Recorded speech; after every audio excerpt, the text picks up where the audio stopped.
This is Bettor Sports Live. Reed's holding. James comes out of the pack. James on the drive, goes inside, stop, shot block, gets it back. It's over. It's over.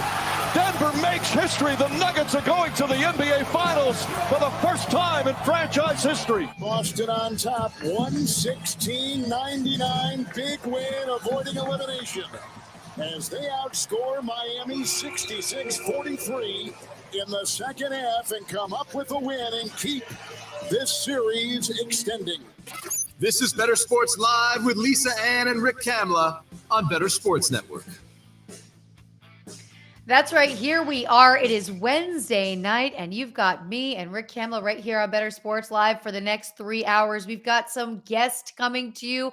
We're going to cover the NBA playoffs, what we know so far, some MLB. We've got Ricky's props on the diamond tonight. So we're going to talk some MLB Ricky's props for games that will go off at 7:20 p.m. So between now and then, get out your notebook and get ready to get in these props. Rick Kamla, how are you tonight?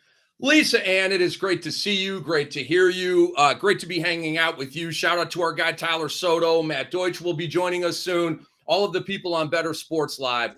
It is great to be back with you. How has the last fortnight gone for you, LA?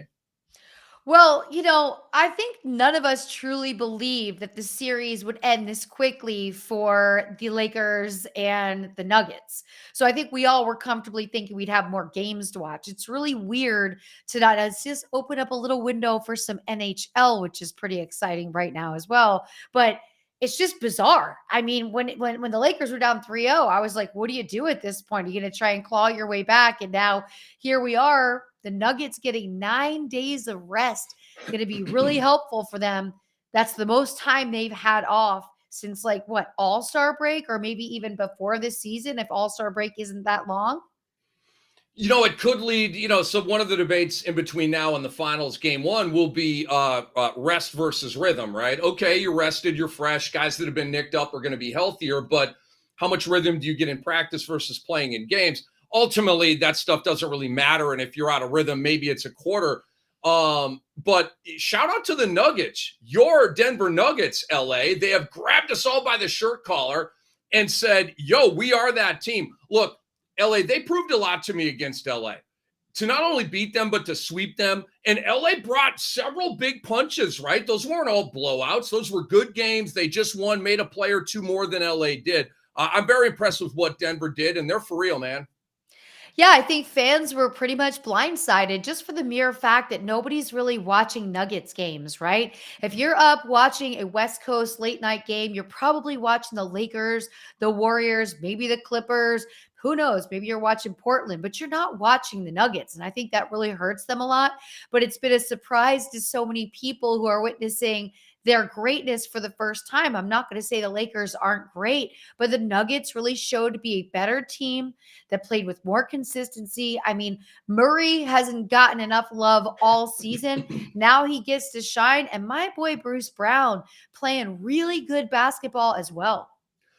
Bruce Brown is awesome. They're not here without Bruce Brown, one of the best role players in the NBA, one of the best sixth men in the NBA. He does everything. He runs the show. He's Jamal Murray's backup at point guard. Murray goes out about halfway through the first quarter. Brown comes in, changes the energy of the game in a very positive way. He's a stud. LA, Jamal Murray just had a historic series in terms of 30-plus on 50, 40, 90. Never had been done before in the conference finals. He's legit, man, and he's all the way past the ACL injury. He's always been good, LA, but what's fun to watch these Nuggets right now is this is not like a dying dynasty or a team where the apex is trending back down or whatever. This is a team with a rocket ship attached to their back. They're all mushrooming right now in front of our eyes, right? Porter Jr. is playing well. Murray's playing the best he's ever played. Jokic just averaged a triple-double in the conference finals. That's never happened before. They're hitting the finals on a major high. In LA, it is going to be phenomenal mental gymnastics to try to figure out ultimately Denver versus Miami. And do you go with the glitz and the tangibles, or do you go with the grit and the intangibles? It's going to keep me up at night, to be honest with you.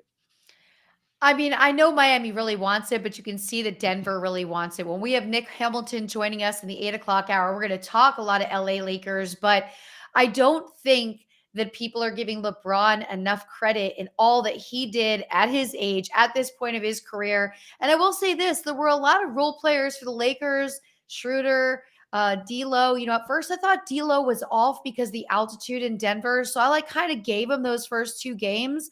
But then I saw the body language of both of them just not even coming close to the basket to potentially get a rebound if LeBron didn't make that last shot, just kind of like standing there. When you see that kind of stuff, you're like, no, you don't do that till the game is completely over. And I feel like there was only so much LeBron could do. AD had a great run, but it just wasn't enough. They're missing that third man. They are. I mean, Austin Reeves was fantastic, but that third guy you're talking about was D'Angelo Russell, who LA now has sent himself into the offseason on a very sour note. He was singing the blues. He was playing the jazz. He was rocking and rolling. And then all of a sudden this series happened. LA, 6 points per game, 32% shooting overall, and I believe 13% on threes in the series. He was awful, okay? Pulled him off the floor in the fourth quarter like every single game.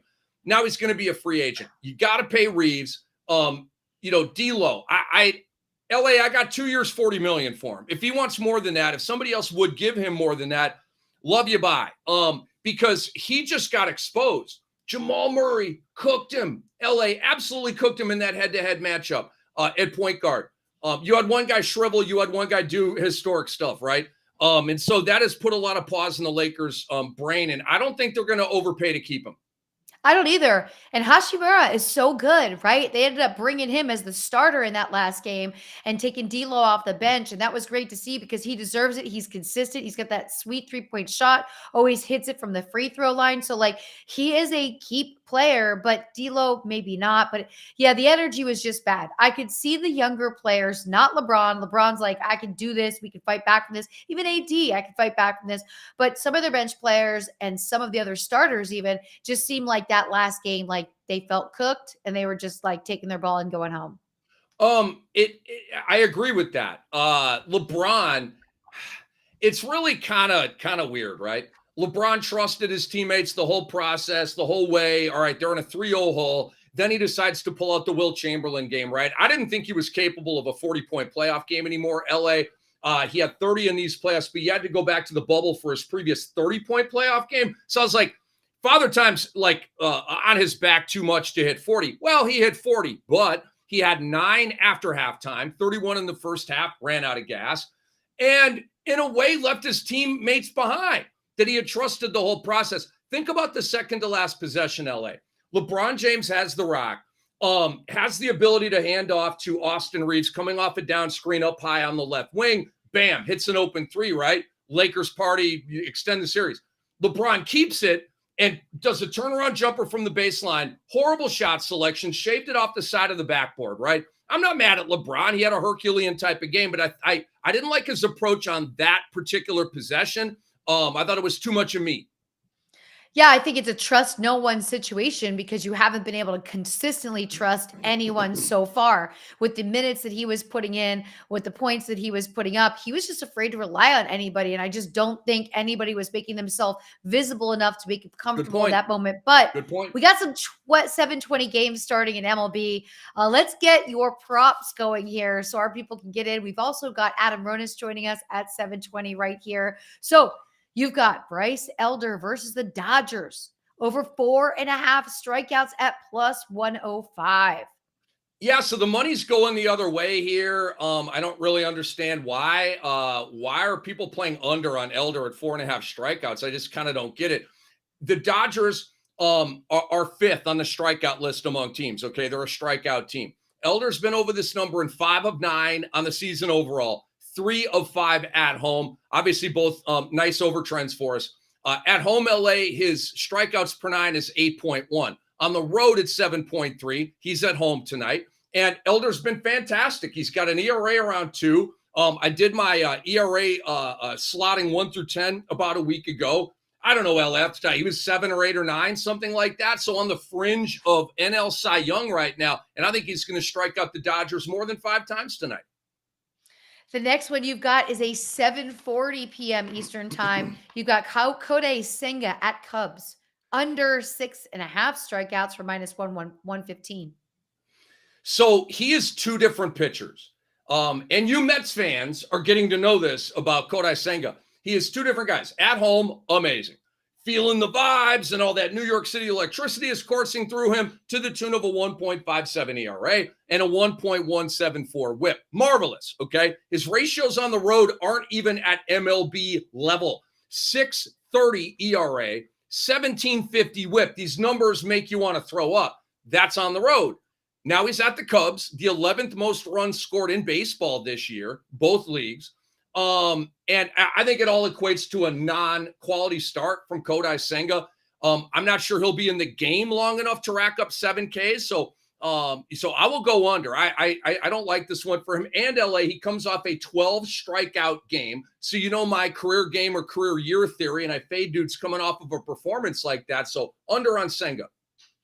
I wonder if Senga has like problems sleeping on the road, if he doesn't like being in a hotel. Like, what's the story here? Can we work What's the through Dak this? Prescott bed? The Dak Prescott ads? Is The that sleep number? Sleep number. Like maybe Senga's got the sleep number, and then on the road, these hotel beds are like wrecking him. I don't know. It's a good theory though by you. I mean, if you think about it, like some people really need quiet and it is loud in a hotel. You've got a ton of people coming back at different schedules, the morning, whatever. But something is definitely clearly wrong. So clearly these numbers are hideous. At least if you know this and you had Senga on your fantasy team, you would not play him away. I mean, that's your only option here is to not play him away until he gets that sleep number bed. You got a 7:40 Eastern time with Marcus Stroman versus my Mets over 4.5 strikeouts, minus 115.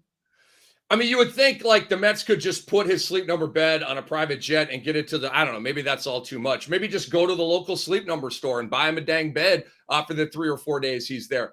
But then you got to get it into a hotel and you got to get it up a service elevator and then you got to get it out when they don't need it anymore. That's a lot. It's a lot of stuff. It's a little unrealistic. I think as a player, that's unrealistic. I mean, let's face it too. He was at one time in the minors, right? Where they actually ride a bus and share hotel rooms. Correct. Well, come on. Don't you remember how bad that was?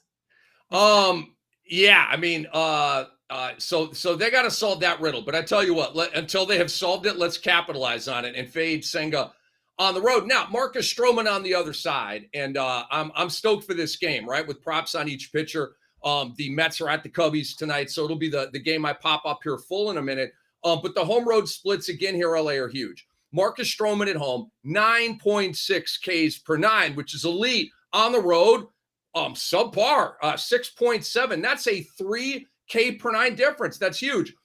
He's been over this number, LA, in all 5 home starts this year, going 6, 5, 6, 6, 8, well over this number. And the Mets are 18th in runs scored. So they've got a decent offense and obviously a big bopper in we know who. I don't want to call him out right now because I'm going over on a Stroman prop, but I like Stroman over 4.5. I don't really know how you do this if you're Vegas. 5.5 would be destroyed under, right? 4.5 feels too light for me, and it's only minus 115. So that's the way to go here. I like it. I'm going to save these NBA props for a little bit later in the show, since this is for Thursday night's game. We can run it by Nick Hamilton because that's going to be exciting. He's joining us in the 8 o'clock hour. And we can talk a little bit of news and notes of things that we haven't gotten to talk about since we last saw each other, because I was in St. Louis last week at a charity golf tournament. So I think the first thing we should talk about is somebody who made the news again today, and that is one Ja Morant. Did you hear the disappointment? And Tyler Soto, our producer, and I were talking about it off air earlier. Adam Silver sounded like a disappointed parent when he got asked about the situation. A disappointed parent. LA for real. Help me out with time. Like, how do you allow this to happen 2 months after you landed in commissioner jail for 8 games, costing you like $700,000? Now sponsors that were hanging in there with Ja are like, bye. I mean, what are you doing, dude? I'm a sponsor. I can't be Republican or Democrat. I can't associate my brand with guns. Like, I can't do it. You know what I'm saying? This last offense was his friend's IG live. So it wasn't even on Ja's IG live. And somebody pulled it off. So his friend had like less than 200 people in the room. But one of those people was somebody that's watching Ja, right? So somebody burned it, ripped it down, and put it up on social media. That's all it takes. Why hasn't Ja had the conversation with his friends to not put him on live? Like, I have a rule with my friends. I won't be put on live unless we've discussed it. Don't just bust out your phone and start shooting me, because then people are going to know where I am. I also want people to, be mindful of your friendships, because you could be blowing up their spot. And this is exactly like, if I were Ja, I'd have laid a can of whoop ass on that friend so hard. I'm not sticking up for him, but now we understand Ja rocks with guns, right? This is just what he does. He just got caught this time because his friend did the IG live, but obviously this is just something that he does. So if his friends were more mindful, he wouldn't be in this second situation.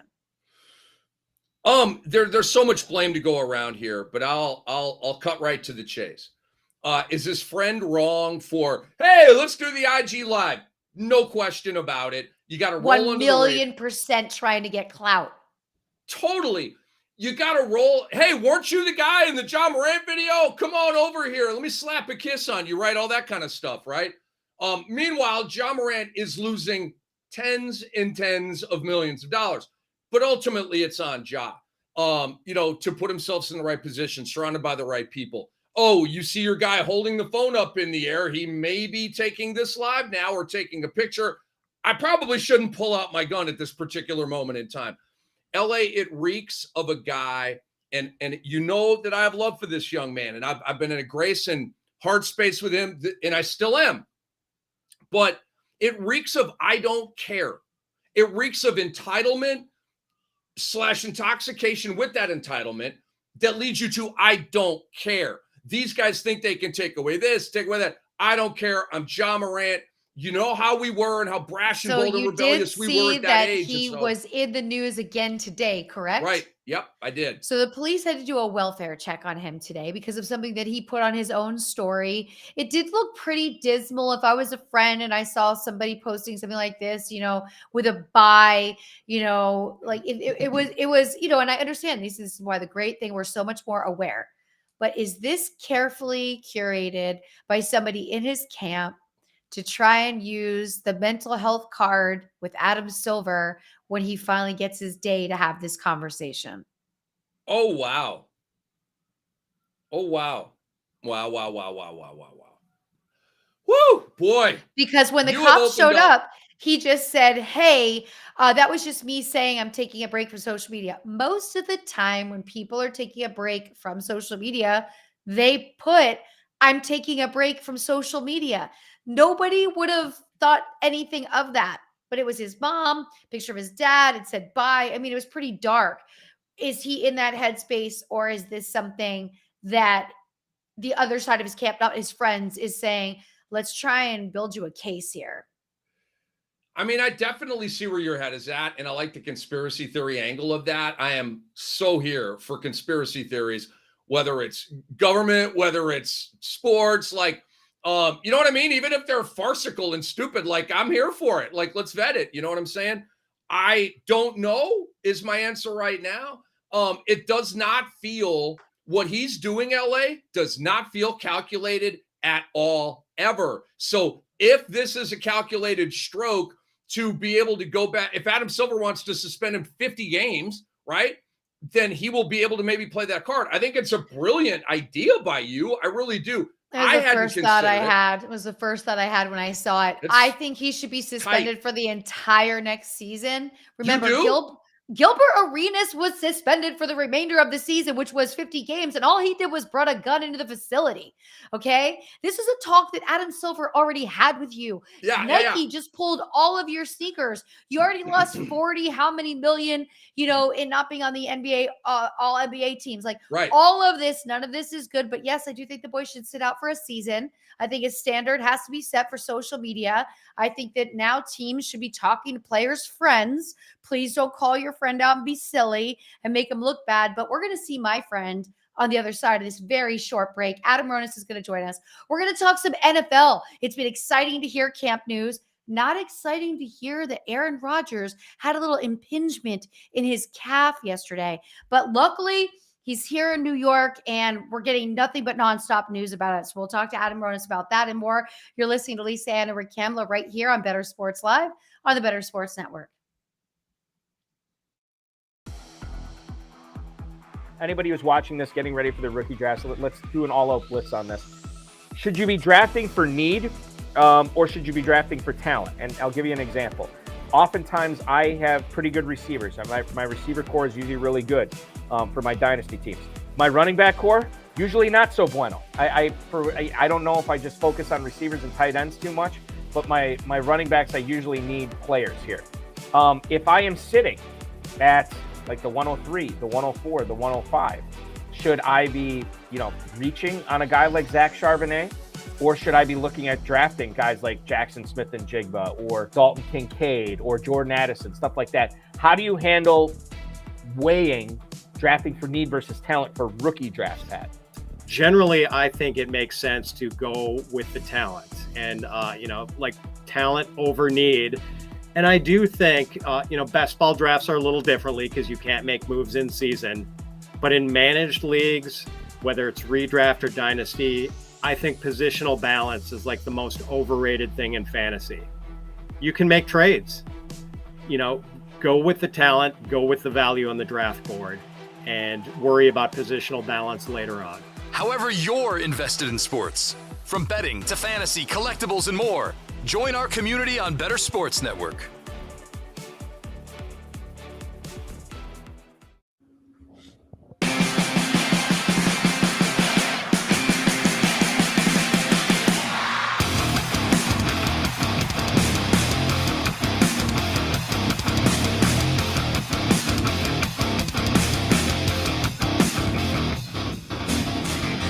And here we are, like promised, Rick Kamla, Lisa Ann, right here, joined by our good friend Adam Ronus, who you can follow on Twitter at Adam Ronus, on IG at ARON88. Aaron, ARON88 is your Instagram. That's right. And your TikTok is? At Adam Ronus. Oh, you got Adam Ronus on the talk. Adam, how you doing today? It's great to see you. I'm doing well. I'm glad to be here with you guys. Obviously, Lisa Ann and I go way back, and now we're great friends. And Rick talked to a lot throughout the NBA season. Always good chats with him talking NBA. Indeed. Well, we're going to get into some NFL, but let's talk a quick NBA. Did you see this coming? Did you see the Denver Nuggets? Because Rick Kamla and I have had this battle back and forth since I've been going out to Denver, and since I got to go to see the Nuggets play a really tight team. A team that isn't watched enough for people to really understand. And the Lakers really had some missing pieces and some players who I feel really gave up game 4. I think it was a surprise that Denver swept the series. I don't think it was a surprise that Denver won. I think the Lakers were a great story this year. Obviously, at the trade deadline, they made several acquisitions, and they were the number 1 defensive team since that trade deadline. But it's not like the Lakers were destroyed in this series. A lot of these games came down to the wire.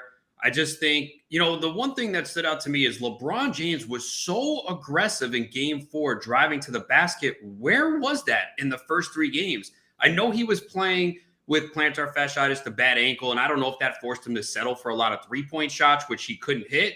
But I don't understand why it took until the season was on the line for him to really be aggressive and drive to the basket. Because as I was watching those games, I'm like, why isn't he just going to the hoop? Even at his age 38, what he did and played every minute except 4 seconds in game 4. I mean, it was a hell of a performance by him. I also think Anthony Davis deserves a lot of blame here, man. He just did not step up at all. Nikola Jokic had Jamal Murray as a guy that could step up, and we saw Murray hit some big shots in the fourth quarter. We didn't really see it from Anthony Davis, and that was the story throughout the postseason with him, which it was very difficult for me to bet his props because one game, 13 points, the next one, 40, and he looked like one of the best players in the NBA. And then the next night, he doesn't show up. And I don't know if it was a factor that they played every other day. Remember, in some of these series, we had teams have 3 days off and then play. I think that hurt the Lakers because they're an older team with LeBron and Anthony Davis playing 40 to 42 minutes. And I think it really caught up to them. But you got to give Denver a ton of credit Obviously the Lakers are always going to be a big story because of LeBron, and maybe that took away some of the shine from Denver. But this Denver team showed not only this year, for the last few years in the bubble. Remember how good they were in the bubble? Like, this is no surprise that Jamal Murray is playing like this. We've seen it before. We've seen him in the big spots hit these shots. So I'm happy for Denver. Adam, I loved the take that you just gave us. In fact, I love it so much that if we go back in time and cue up the beginning of Give and Go today on NBA radio, that's what I hit the people with. Adam, I was at, and I'm going to merge this and make this make sense. Why were you talking about LeBron coming off the Boston win? I was at jury duty yesterday. So I was off the air yesterday. Anyway, so I merged two angles. And I want to merge them with you and look ahead here to Boston and Miami game 5. Not only did I say, why did LeBron wait till game 4 for the don't trust your teammates, I got to go for it and be Batman, Will Chamberlain game that we saw. Why did Boston wait until game 4 to play Boston Celtics basketball, where they move the ball, they make their threes, they defend, they play together, like they play with force and hunger and vibe? Why did they wait till game 4, right? And so we saw it in both of these series. Boston waited 3 games in an 0-3 hole. And Adam, the thing is, LA and we all know, you fall in an 0-3 hole, it's a wrap, okay? It's over. So anything you do after the 0-3 hole, to me, is fake hustle. Yeah, I'm not surprised by Boston just because we've seen this from them. They let Atlanta get a couple games in the series. They were down 3-2 against Philly, and maybe if it's any other team outside of Doc Rivers and Joel Embiid and James Harden, they might lose that series. So Boston has this in their DNA. So it's not that surprising. And Miami has that toughness. Eric Spoelstra is the best coach in the NBA. Miami was the 1 seed last year. Miami's been in the Eastern Conference Finals. The surprising part about Miami is they did not shoot well from 3-point range all season long. And now in the postseason, they look like one of the best teams. That's from 3-point range. And that's one thing we didn't see yesterday. And that's the one thing that can maybe let Boston back in the series. I think Boston's too fragile to get back in. And something's going on with Jaylen Brown. Even yesterday, Jaylen Brown was not good. Something is going on with that guy. I don't know if it's off the court or he thinks he's going to leave Boston. But something's not right with that team. I know Mazzulla's getting a lot of the blame. It can't all be him. He has not done a good job, hasn't deployed his timeouts, doesn't seem to draw plays where we know Spoelstra makes great adjustments in the second half. At some point, though, the players have to take accountability. And the books are basically saying, hey, Boston might come back. I think at some point there will be a team in the NBA that comes down from 3-0. I don't think it's this Boston team, though. I don't see Jimmy Butler letting it happen. You heard his post-game comments. We're just going to relax, sip some beers. We'll be fine. That guy, I mean, you got to love Jimmy Butler, man. Yeah, there's no way to not love the vibe of Jimmy Butler, his country music, everything about him. Nickelback too, LA. Love some Nickelback too. Could not agree more. But also the Celtics went through a lot this season with the coaching situation. You are taking on a team that's great in Miami, but you're also facing the best coach in the NBA. And that creates difficulty as well. But let's shift over to the NFL, because here we are. It's OTAs. We're already getting conversation. We've already heard, a couple of injuries. Looks like the Commanders' tight end suffered an Achilles injury. Aaron Rodgers has a little calf impingement, though he says it's not a big deal. What are you looking for so far in the news that you're seeing coming out and in future for the NFL this season? Yeah, I don't worry too much about injuries right now, unless obviously it's one that's going to keep him out multiple months. It doesn't sound like the Rodgers injury is that serious. And I'm very interested to see how Rodgers performs with the Jets. I think the thing with Rodgers is he does not need to play at an MVP level. I think that's what people are forgetting. They're saying, well, Rodgers is not what he was. He doesn't need to play to that level in order for this Jets team to have success, because they had such a great defense last year. If you watch the Jets, what was their biggest problem? They couldn't sustain drives. The offense was awful no matter what quarterback they had in there, and they still were a competitive team. So Rodgers is going to come in and just at least keep the ball moving. Again, he doesn't need to put up 30 points per game if this defense plays to the level it did. The biggest problem with the Jets is just the competitive AFC, even the AFC East. It is just, that's where all the good quarterbacks are. I mean, it's going to be so tough to get out of the AFC when you've got Joe Burrow, Lamar Jackson, Patrick Mahomes, Justin Herbert, Josh Allen. We go on and on. If you look at all the top quarterbacks, they're all in the AFC. So, and the expectations are high for the Jets, which is something Jets fans aren't used to. I get into not arguments, but Jets fans are like, oh, well, we never win. I'm like, well, it's different. Like, Lisa Ann and I are both Cowboys fans. The expectations are high every year, and they don't live up to it. So it's more disappointing.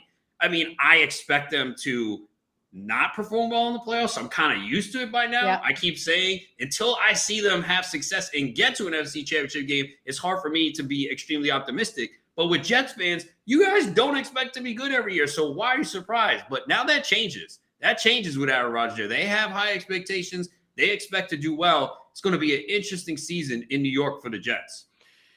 They ultimately are going to, Jets gonna jet. Ultimately, that is what's going to happen. Ultimately, they are going to kill Carl all over again. But I remember that curb, Adam? Yes, you remember that curb? I remember. Oh, Rick, you're a big curb guy, right? Of course. Okay, I was going to say Lisa Ann wouldn't work with any co-host that doesn't like curbs. So no. And rightly so. We had the magical body part. We had the restaurant split from the good-looking people to the not-so-good-looking people. I mean, it's like an all-time episode, man. So I think at some point, Jets gonna jet. But I think in the regular season, if healthy, and you can say that about any team, that they're going to make the playoffs. That's all I've got for them, Adam, in LA. I feel like this is a playoff roster. You had a top 5 defense last year. That side only got better. Their O-line's going to be better. You've got skill players for days, and you got a future Hall of Fame quarterback. Just like Stafford to the Rams, just like Brady to the Bucks, right? I'm not saying they're going to win it, but like he's going to send that veteran, I got this charge into that franchise. Okay, all of that to set you up like this. I got the Jets, Adam, in LA, 5th best in the AFC. After the chalky guys, right? The big 3, whether it's KC, Cincinnati, Buffalo, then Jags.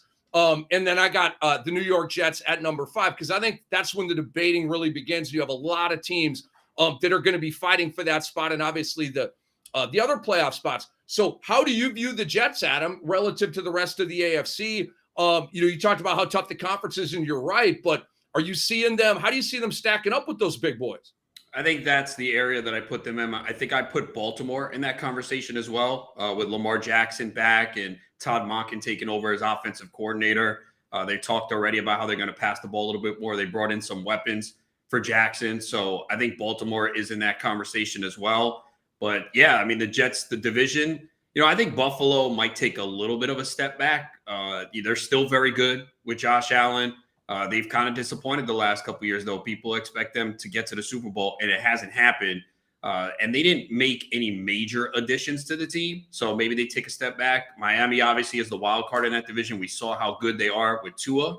But yeah, it's just such a tough conference. Jacksonville obviously has that division pretty much. I think everyone's going to pick them to win that division. You have to be encouraged what you saw with them last year, especially Trevor Lawrence. The mental fortitude to throw 4 interceptions in a playoff game and then come back. And you said Jets are going to Jets. That was Chargers going to Chargers. And I should have known. I was watching that game with someone, and I said, man, I would not be surprised if Jacksonville comes back and wins this. But I didn't take my money and place it on a bet. I wish I did, because I've seen it so many times. I've always loved the Chargers, and I root for them every year. But that's a team that just has the epitome of heartbreak. Even them, I think, they're a solid team too. They have the quarterback, Kellen Moore, coming in. I think is going to help that offense. That was the biggest problem for them last year. They didn't let Herbert throw deep. It was all dump offs to Eckler, and that's great for fantasy football purposes, but it's not great from an NFL perspective. And that's part of the reason why they didn't win that game. They didn't have the ability. When you're up 28-0, you got to be able to run the football and grind some clock, and they couldn't do it.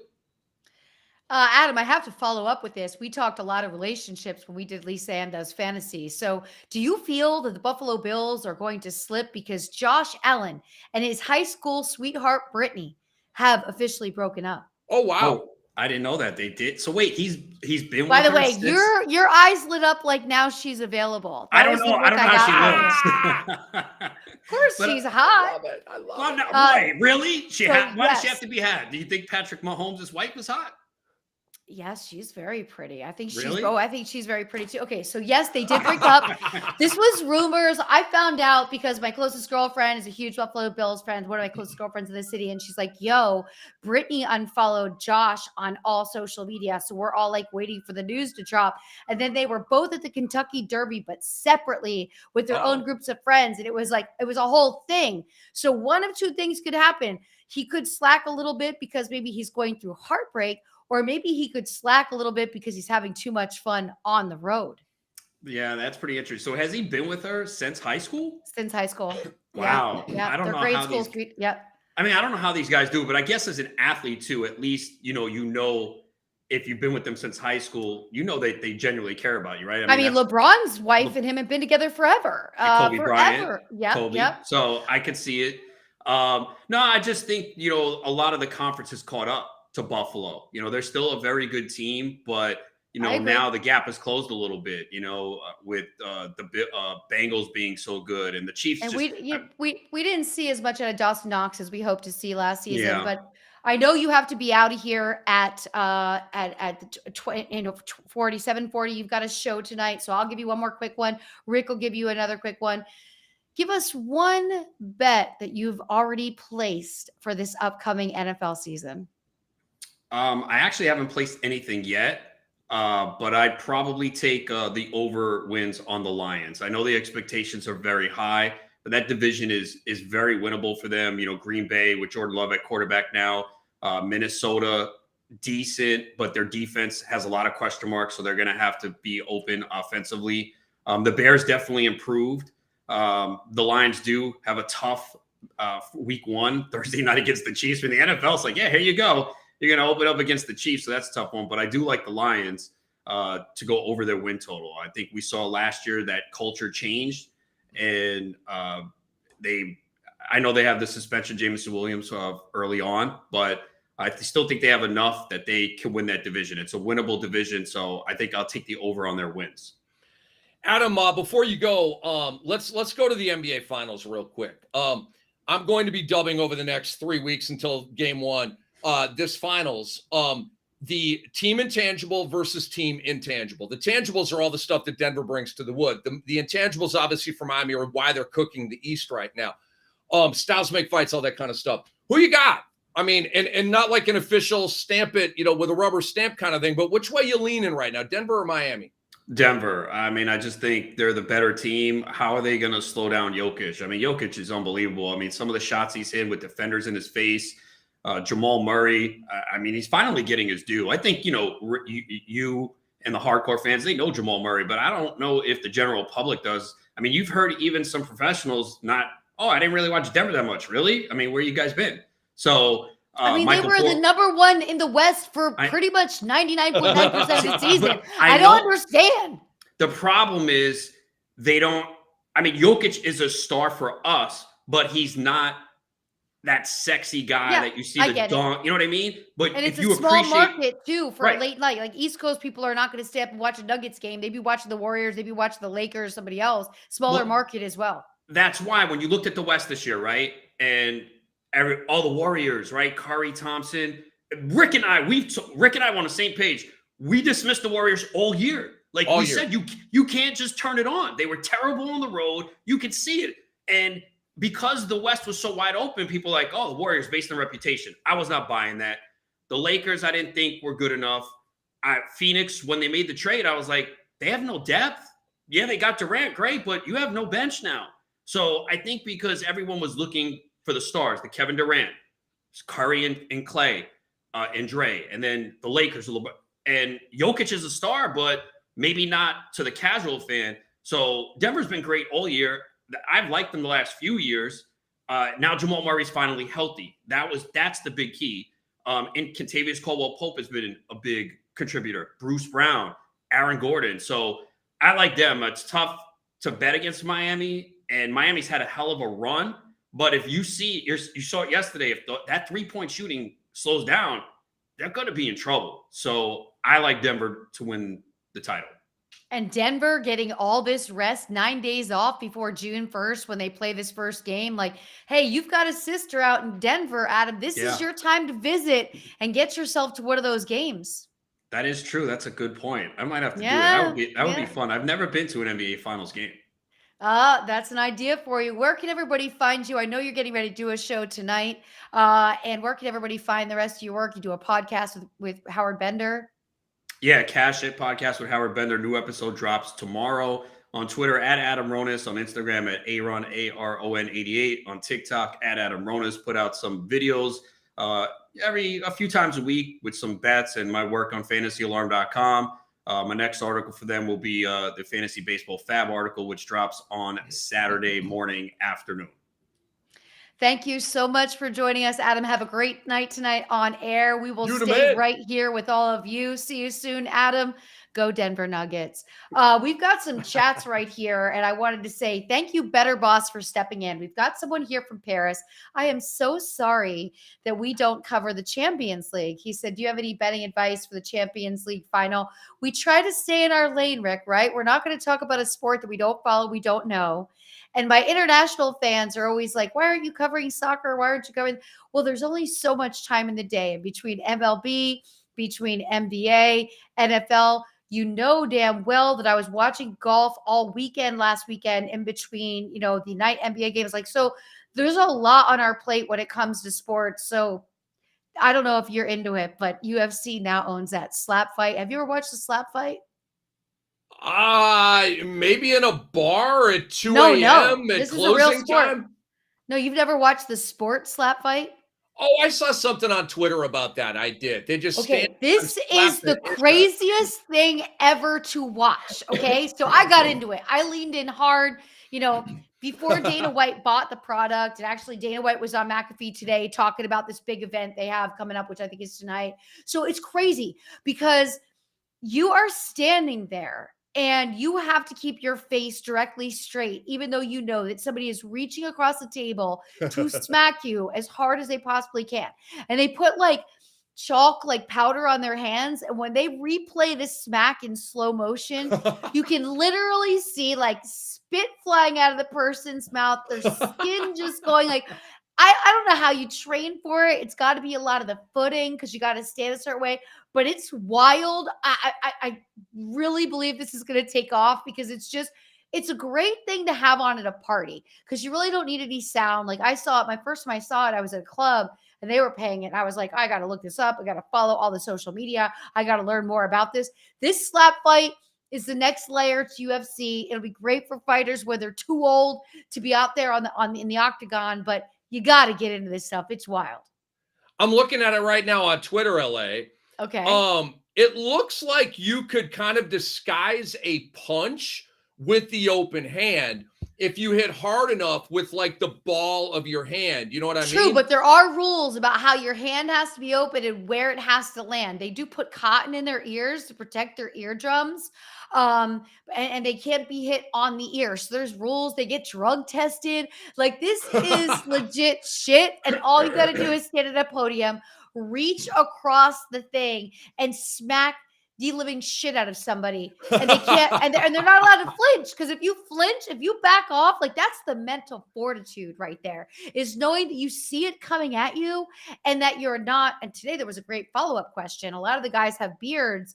So Boston Connor asked Dana White today, are there any regulations and have they found out that maybe the beard, buffers it a little bit? And Ooh, Dana good White's call. No, we don't know anything about that yet. It's just the style that they all have beards. But I don't know how I got off on that tangent. But our same friend from France said, how does America feel about our superstar, Victor Wembanyama?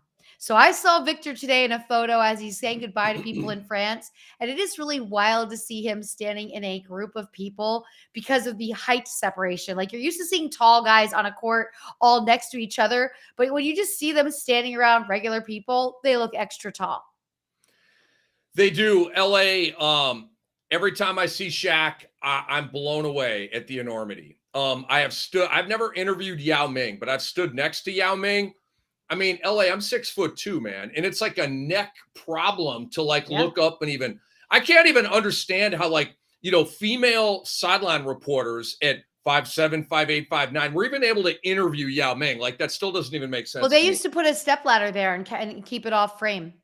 Yeah, I guess you had to do that. Otherwise they wouldn't be able to frame them properly and have them lit properly for the camera. So you got to bring them closer. But for our audience member out here, and we appreciate you being with us. I mean, we're crazy about Victor Wembanyama. We're saying things legitimately without hyperbole, he's the greatest prospect of all time. Okay. We're like a catcher waiting on a fastball with the glove. I mean, we can't wait for him to come. In LA, I was really excited to see San Antonio get Victor because that was a dying, rotting franchise. They're basically talentless. You have Keldon Johnson, you have Devin Vassell, you have Zach Collins, nice players, right? These are all role players, okay? They needed a big-time star because they're not going to get free agents at San Antonio, even with a ton of money. Now they might get free agents. So I would, I'm not saying San Antonio is back like they're going to win it all this year, but they are back in terms of being relevant. And you know what's very different about players coming into the league today, and it's something that I want to go through with you when it comes to everybody comparing GOATs, Michael Jordan to LeBron James. When a player comes in today, we have all of the data that's been collected of other players, his size, what advantages and disadvantages they have. Victor's been training his feet for over 2 years because one of the biggest problems tall men playing, running back and forth on the court would have, which we've seen, is feet problems. So he's been doing specific exercises just to strengthen his feet. Think back 20 years ago, we didn't have the technology or the education or the understanding to know that's what somebody should be doing. And there are specific exercises to work on, just like the slap guys. They do a lot of exercises for their neck. I learned this today. It's a useless piece of information that I'm so glad I have.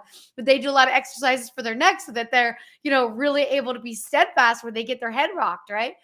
So when people talk about, to veer back to LeBron and MJ, when people compare GOATs, I think it's really difficult because LeBron has taken advantage of every bit of technology and everything that he can to amplify his health long term. We know that LeBron spent millions of dollars a year on taking care of his body, from cryo to ice baths to heat therapy to everything, and does that all every day. Michael Jordan didn't have all of that at his disposal.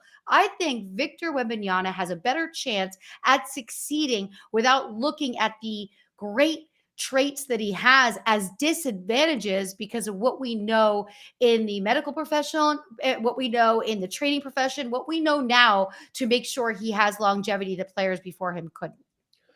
I love where your head is at with all of that. We have to rethink a lot of stuff. Okay. A small quarterback can't get it done in the NFL. All right. Drew Brees, Russell Wilson, Kyler Murray. I think Bryce Young's going to be the next in that line. Remember, you had to be 6'5" minimum to be a starting quarterback in the NFL, and all these cookie cutter molds that they made you fit into. You used to have to be, 7 foot to be a center in the NBA. Now Draymond Green at 6'6.5" plays center. So with Victor, it's good to hear that he's working like that on his feet because he's going to be on the perimeter a lot. And by the way, LA, even if he's a center, they're going to try to bring him out high, confuse him, challenge his footwork with a 1-5 pick and roll or a 2-5 pick and roll where he gets him in action with a guard after the switch. Now Victor's in space guarding Chris Paul or Devin Booker, something like that. So he's going to have to be able to cheek and move those sneakers and squeak them pretty good. So it's good to hear that he's doing that. What you're talking about is Sean Bradley, Jorge Murasan, the freakishly tall dudes, Yao Ming, the freakishly tall dudes that didn't last, okay? I still have that same concern about Chet Holmgren, and it's because of the frame, LA. His shoulders are so skinny. It's just, it doesn't look right. Like Victor looks right. He's gigantic. He's also completely shredded for his age. But doesn't he look proportionate? You know what I'm saying?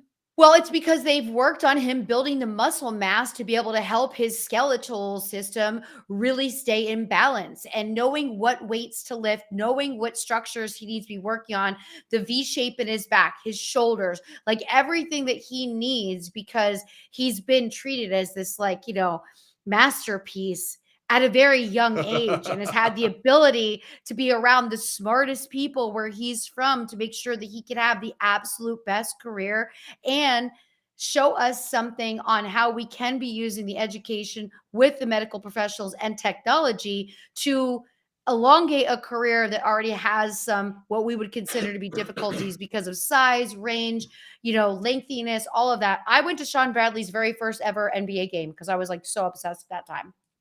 Still have the ticket in my scrapbook. So it was when they used to give you tickets. His career didn't last long because of that. But now we know so much more. And now players are just getting so much more treatment. And they're using so much more technology. They are. And think about Yao Ming, Jorge Mirasan. Sean Bradley's not. Sean Bradley's more of the Chet Holmgren example, where the frame just didn't look like it was gonna last. I don't know. I hope Chet Holmgren has a 15-year career and makes the Hall of Fame. Okay, I'm betting against that. But Victor has a svelte body and big shoulders where you can fill it out with that coat of armor and that sort of grown-ass man weight that Sean Bradley was never able to do. That I don't think Chet Holmgren's ever going to be able to do. But LA, the key is with Yao Ming. He was carrying too much weight, okay? And he was playing with the Chinese national team in the summertime, and it was just an accumulation of miles on a huge body, and his legs gave out, stress fractures and splinters, and his legs just said, dude, stop playing basketball or you're not going to walk again. So he had to retire. Victor's not going to have to deal with that. He's svelte. He's going to put on weight, but it's never going to be like too much weight, right? With all that wear and tear on the knees. Yeah, I mean, he's going to be very exciting. I saw a stat, and I'm going to look it up when we go to break at the top of the hour. The ticket sales, the season ticket sales for deposits for San Antonio the following day after they won the lottery were like remarkable, like just insane. Everybody was like, okay, yep, sign me up. I'm going to keep my season tickets. It was like 30% more than last season, which is really exciting for those fans. So that's good. And also, I think he's in a great system with a great coach. Greg Popovich. We've been wondering about Greg Popovich retiring for like 2 years now, LA. He's got Victor now. Greg is still having fun coaching, okay, because he gets to teach now. He doesn't have a bunch of veterans that are like, dude, shut up, my God, we know how to play. Like, he's got young fellas that are like, Pop, tell me everything you know, and Victor's going to be that guy. I know that market, LA. I've spent a bunch of time there. Wild about their Spurs. It's the only show in town. They are big Cowboys fans down there, so if you were on the Riverwalk, you'd have a lot to talk about with a lot of people down there. But I'm happy for downtown San Antonio. I'm happy for the people there. They're back in terms of relevance. And it's really cool. Everybody else here in the room that we haven't said hello to yet, hello. Thank you so much for being here with us. We got Petra, we've got Scott, we've got our friend Brad from Down Under. Of course, Bettor Boss is in the room. Albert's in the room. Everybody loves to say hello to Adam as well. And our friend from France says he's got to watch Victor play live in the French League this season in my city of Paris. It was mesmerizing. Everything in the city of Paris is mesmerizing. Eating a baguette in the park is mesmerizing. I love Paris. Rick, have you visited Paris yet? I mean, yeah, watching Emily in Paris, but other than that, I have not gone to Paris. That was, a stupid dad joke, but I have not been to Europe yet, LA. I have been to Canada. I have been all over South America, the Caribbean, but I have not been overseas. Paris is a very special place, so I advise that you go ASAP. Let's get back to a little bit more NFL conversation. So when will you start to do rankings, prepare yourself for your team totals, and take yourself into once July gets here, it's here, right? This is the way we look at it. So when do you really start gearing up to get all your stats done? So it's funny you say that. Like, we're getting right around that window. For me, the clock goes off or the bell rings at June 1. And we're getting close, May 24th right here. June 1 is next Thursday, buddy. It is here. So I'm kicking around, when I fire up my Dynasty League draft and got to get that going. I'm in the SiriusXM IDP League slow draft right now. You would hate it.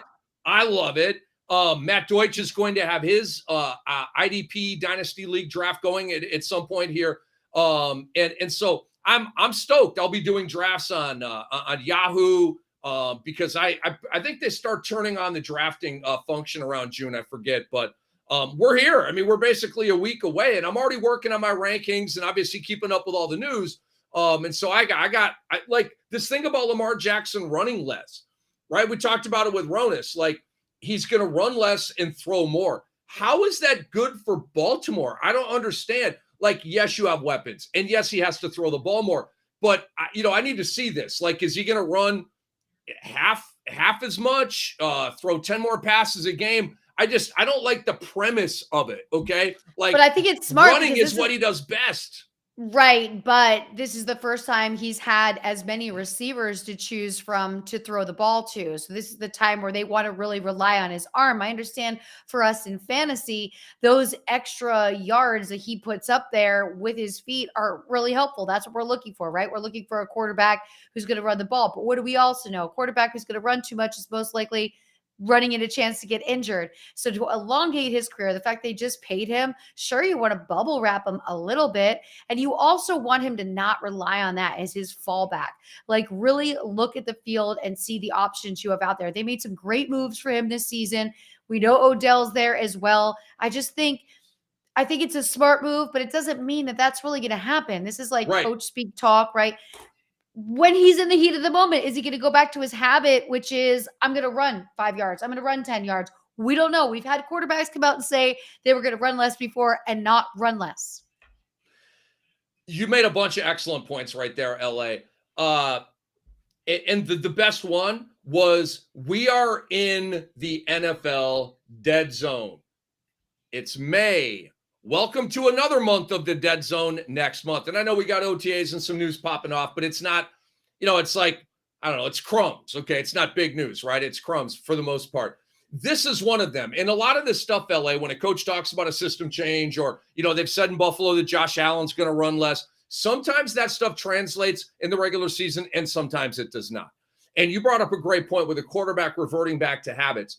That may play out. Also, let's think about this. Zay Flowers is a rookie. He's a stud, but will he vibe with Lamar right off the bat? Okay, that's a leap of faith.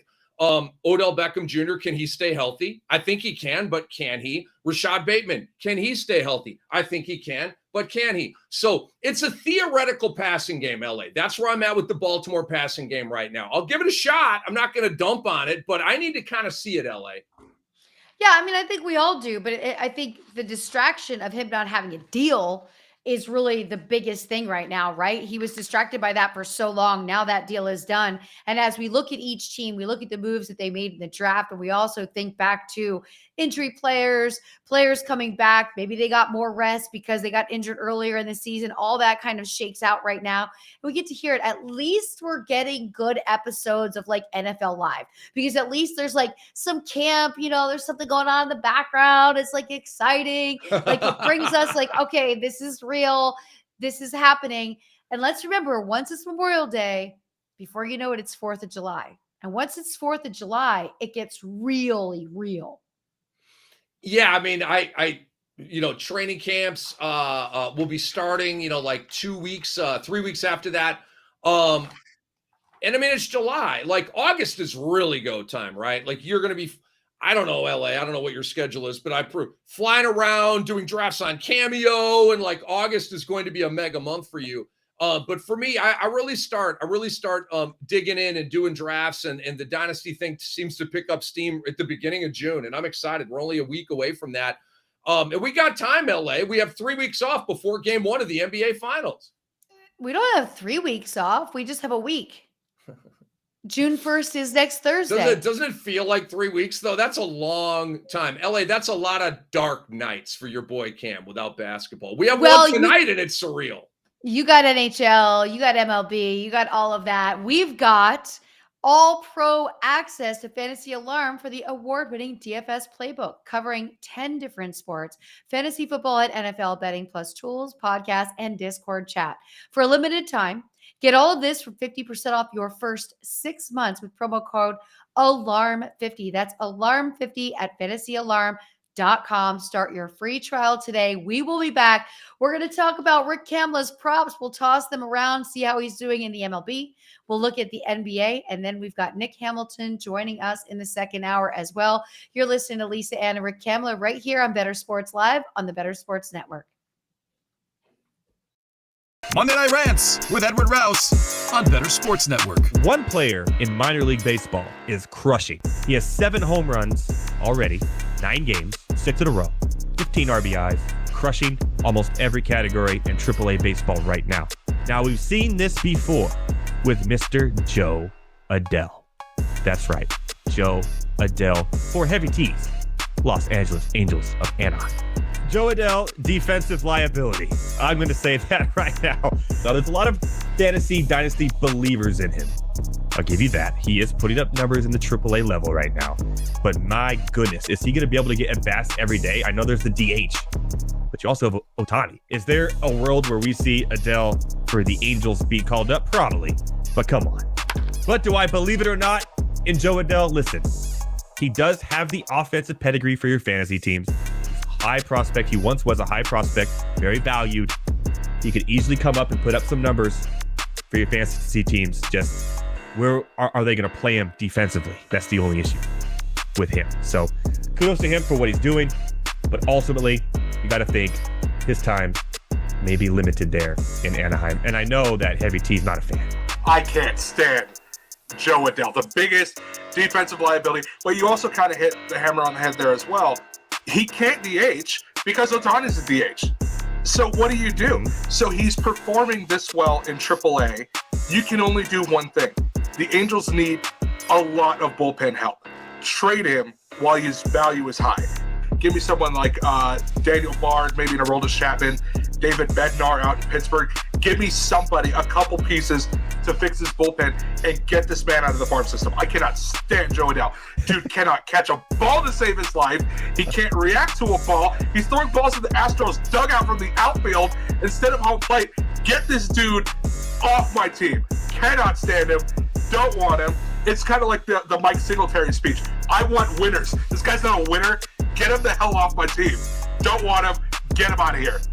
Welcome to Monday Night Rants with Heavy T. I can't with this dude. I just can't.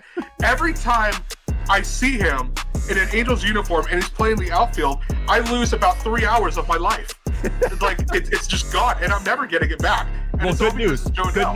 Good news. Only 2.5 hours this year. That does not make me feel any better. That makes me feel worse. Okay. Oh my God, Joe Adele, go away. However you're invested in sports, from betting to fantasy, collectibles, and more, join our community on Bettor Sports Network.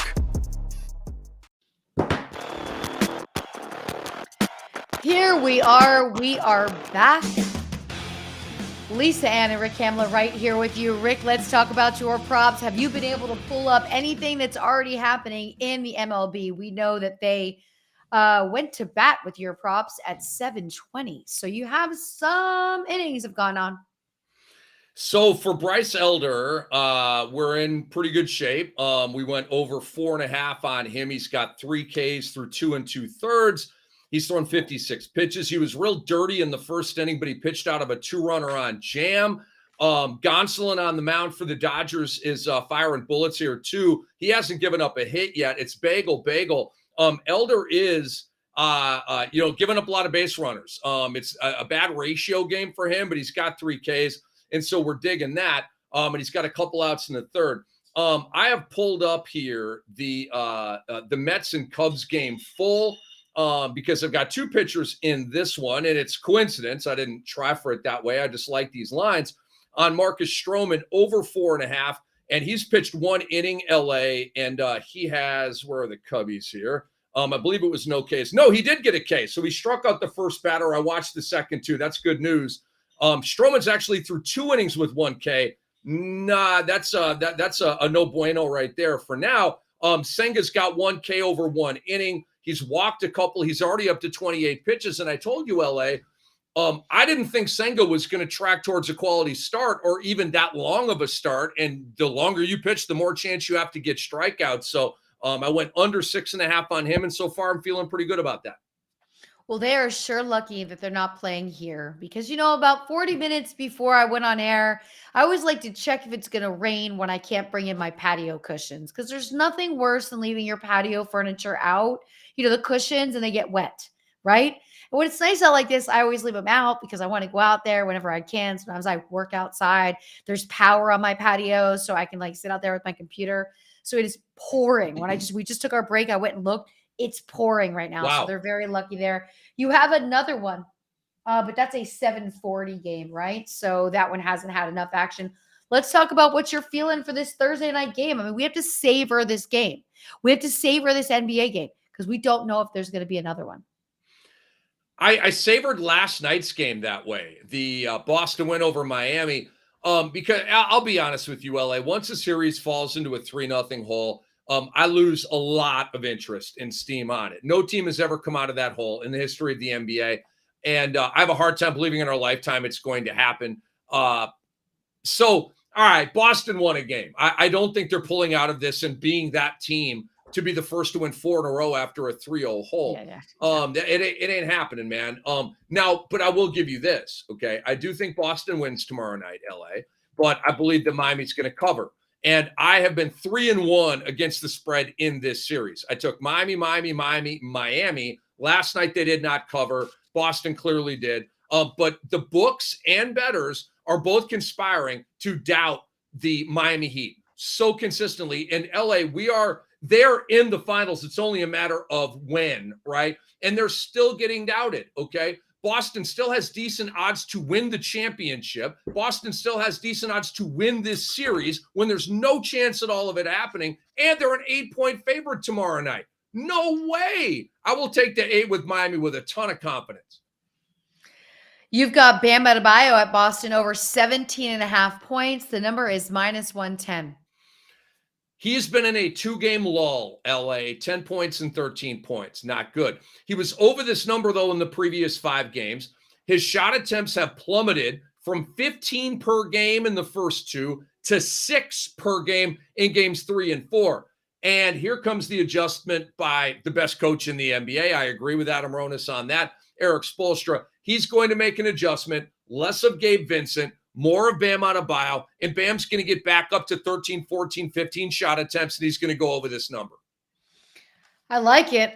Grant Williams versus Miami over 6.5 points. Doesn't seem like you're asking a lot from an NBA player in a very important game.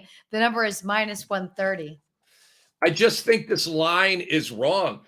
I just don't agree with this line. I know why this line is the way it is. 6.5 points, it's minuscule because the books and bettors are worried that Grant Williams is going to be on the Joe Mazzulla rotation yo-yo. He's not, though, okay? This is the smallest number I've played all year, LA. Hundreds of prop bets that I have released. I have not played a number this small. He was out of the Boston rotation. Now he's back in, okay? Last 3 games, he's played 25 minutes, 28 minutes, 29 minutes. That's not going to change. His points have gone 9, 12, and 14, escalating to the 14 in the last game. So the minutes are there. The points are there, way over 6.5. And LA, if Boston's only win in this series came in a marvelous game from Grant Williams, and he was a big part of that win, Joe Mazzulla is not going to change that all of a sudden and go away from Grant Williams. So 6.5 is a nice number for us here. And last but not least, this is a bet that I can get behind. You've got Jimmy Butler at Boston over 1.5 steals. The number is -160. Correct. He's been over this number in 3 of 4 in the series. This has been a sweet spot for me because now you got to pay for it, -160, but it's a really, really good bet, okay? Because they can't go to 2.5 on his steals. It would be -2,000 to the under on that, okay? I mean, that's a joke, but you get my point. So they got to put it at 1.5 and then adjust with the juice, okay? I'll pay the juice here. Over this number in 3 of the last 4 in this series. Over this number, LA, in 10 of 14 playoff games, okay? He almost always has double digits in steals going back to the regular season. And he had only 1 steal in game 4, which was a low motor and low energy game for him and his team. We know how he is. He's going to fix that and come like a roaring lion tomorrow night in Boston and give all that defensive effort that leads to the steals, and he will go over 1.5 steals. I like it. I like all of those. I like the fact that we're going to get to see another game tomorrow night, but I just don't know. Like, even if the Celtics do win it, doesn't mean that I think that they're going to come out of this series as the winner and face the Nuggets. And if they did, that'd be awful for them. I mean, look, Stroman with a strikeout. I like it. LA,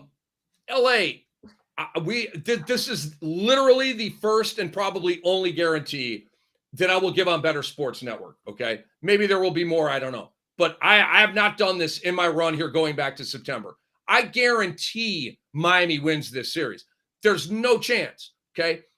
There's no chance. No team's ever done it in 77 years of the NBA. It's like 155-0.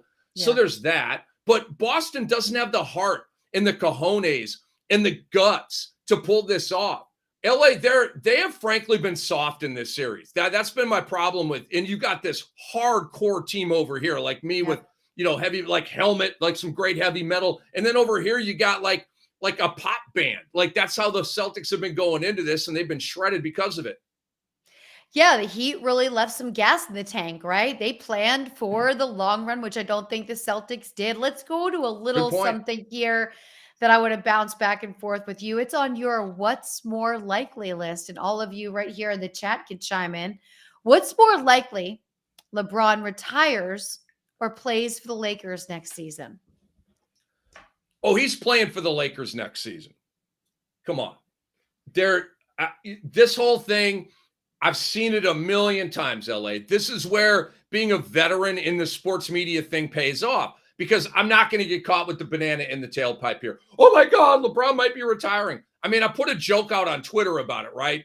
Look, like, come on, I'm at jury duty and LeBron might be retiring, right? He's not going to be retiring, okay?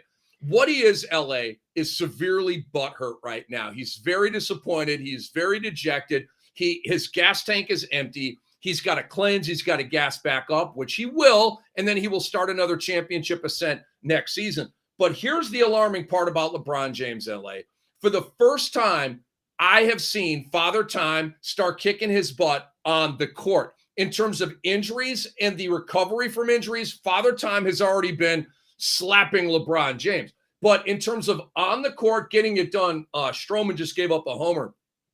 On the court getting it done, still like defying Father Time. LA, he averaged 29 points per game in the regular season this year. 29 points a game in his 20th year. The next closest is Kobe at 17. So that's unbelievable. But it wasn't sustainable in the playoffs because of Father Time, because he was stretched too far in terms of, I wouldn't stamina and all that. I wouldn't say it was just Father Time and not the contributors that he needed to lean on. This is a team sport. This is not a LeBron's Lakers team, right? I don't feel that he got any leeway to be able to recharge. He doesn't stay on the other end of the court like other players do and ease themselves back over there slowly. He's grinding the whole time. So there's two things here. We know that LeBron has hinted that he'd like to play with his son. So is there a possibility that he takes a year off? No, I think I like where your head is at. You're a creative human, and I like that. But if he retires, I think it's going to be it. But I think it's Bronny. I think it's keeping hope alive to maybe play with Bronny or play in the league when Bronny plays in the league. Like, I think that may be part of this. But ultimately, but you don't think he could take a year off until Bronny is out of school and playing in the league? I don't. I think LeBron would.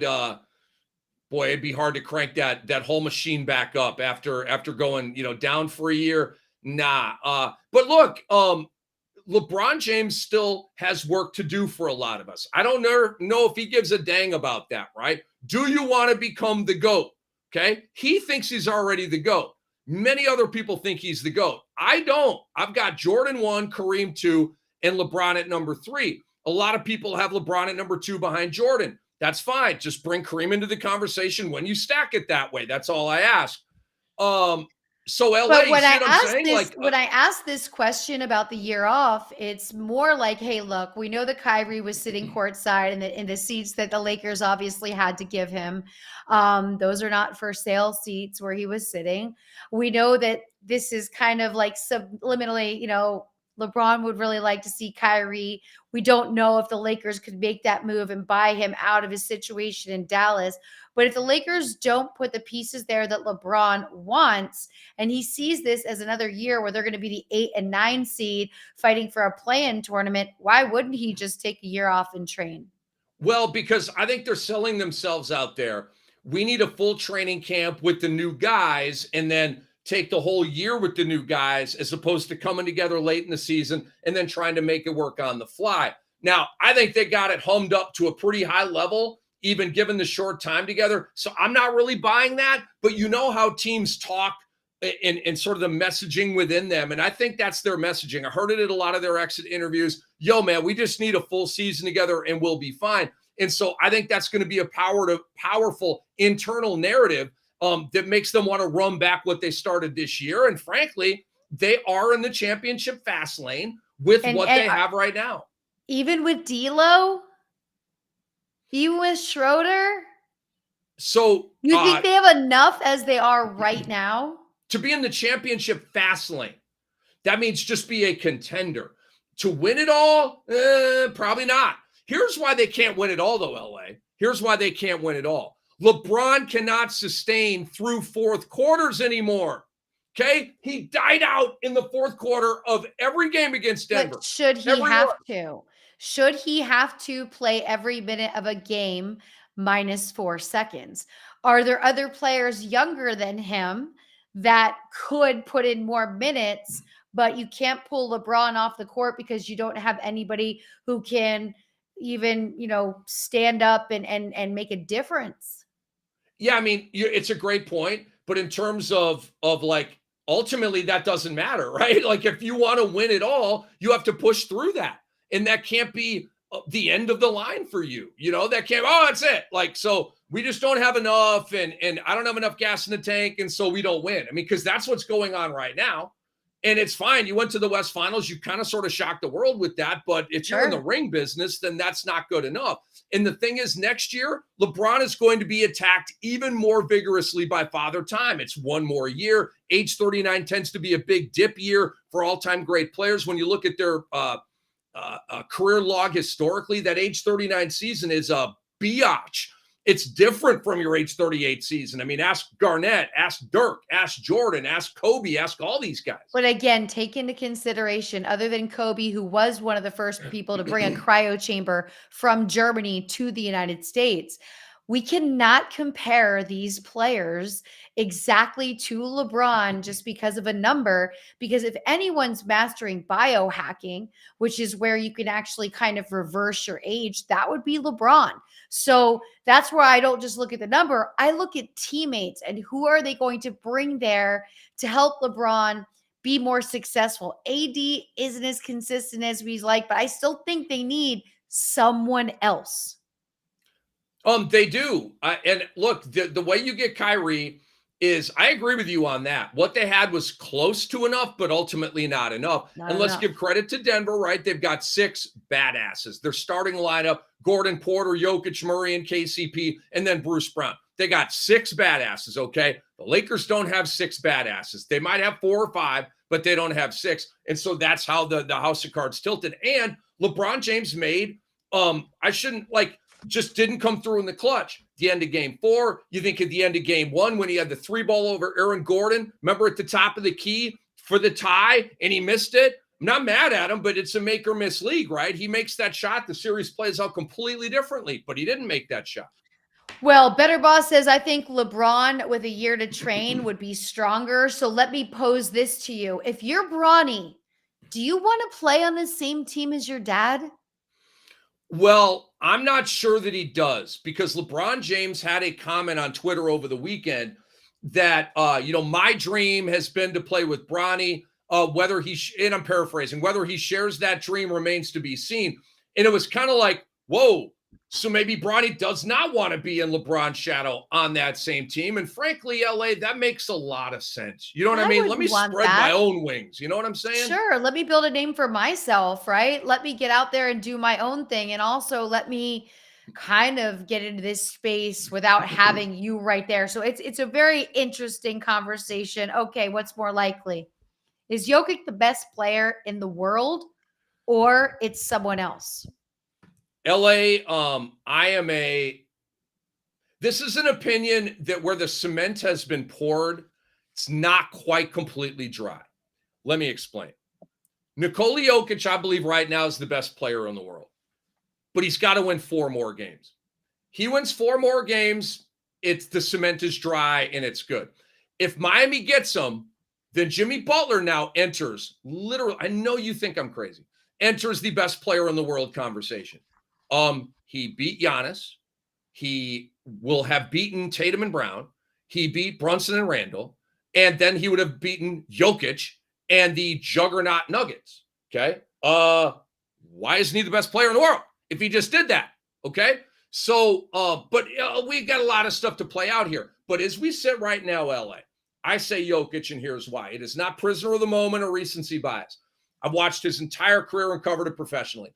The thing with Jokic is he's two players for the price of one. He's a point guard and a center in the same body. It's basically they're on the power play against you.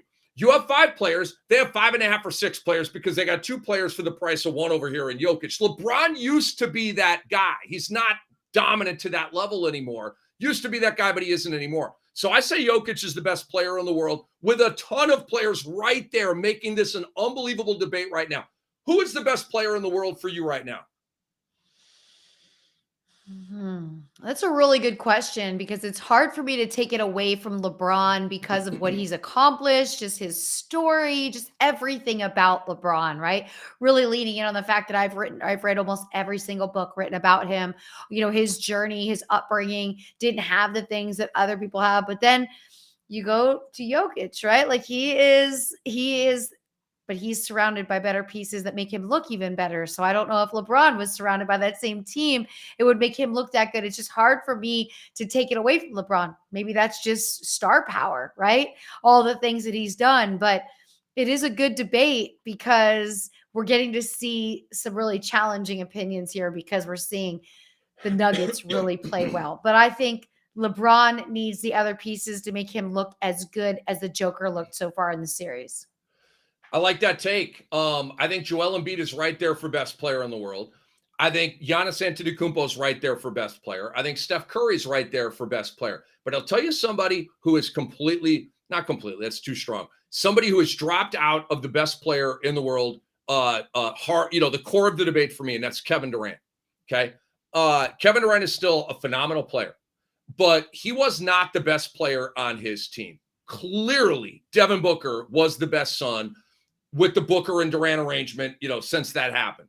So how can Kevin Durant be in the conversation for best player in the world if he's not the best player on his own team? Well, Durant did move there late in the season. And what I love that Durant did when he went to Phoenix was made Devin Booker better. I mean, he already knew that Devin Booker knew everything he needed to know about the team, the playbook, the coach, the system, the everything. So I'm going to be a great player because a great teammate can be a great player as well. And to me, that just showed a lot about KD. It really showed who he is. And of course, the coverage is double on him, gives more opportunities to Booker. So I just think it was a yin and a yang that sure, you could take it that way that Booker is better than Durant, but I still think Durant is better than Booker. Interesting. I disagree with that. I think, and a lot of it is age.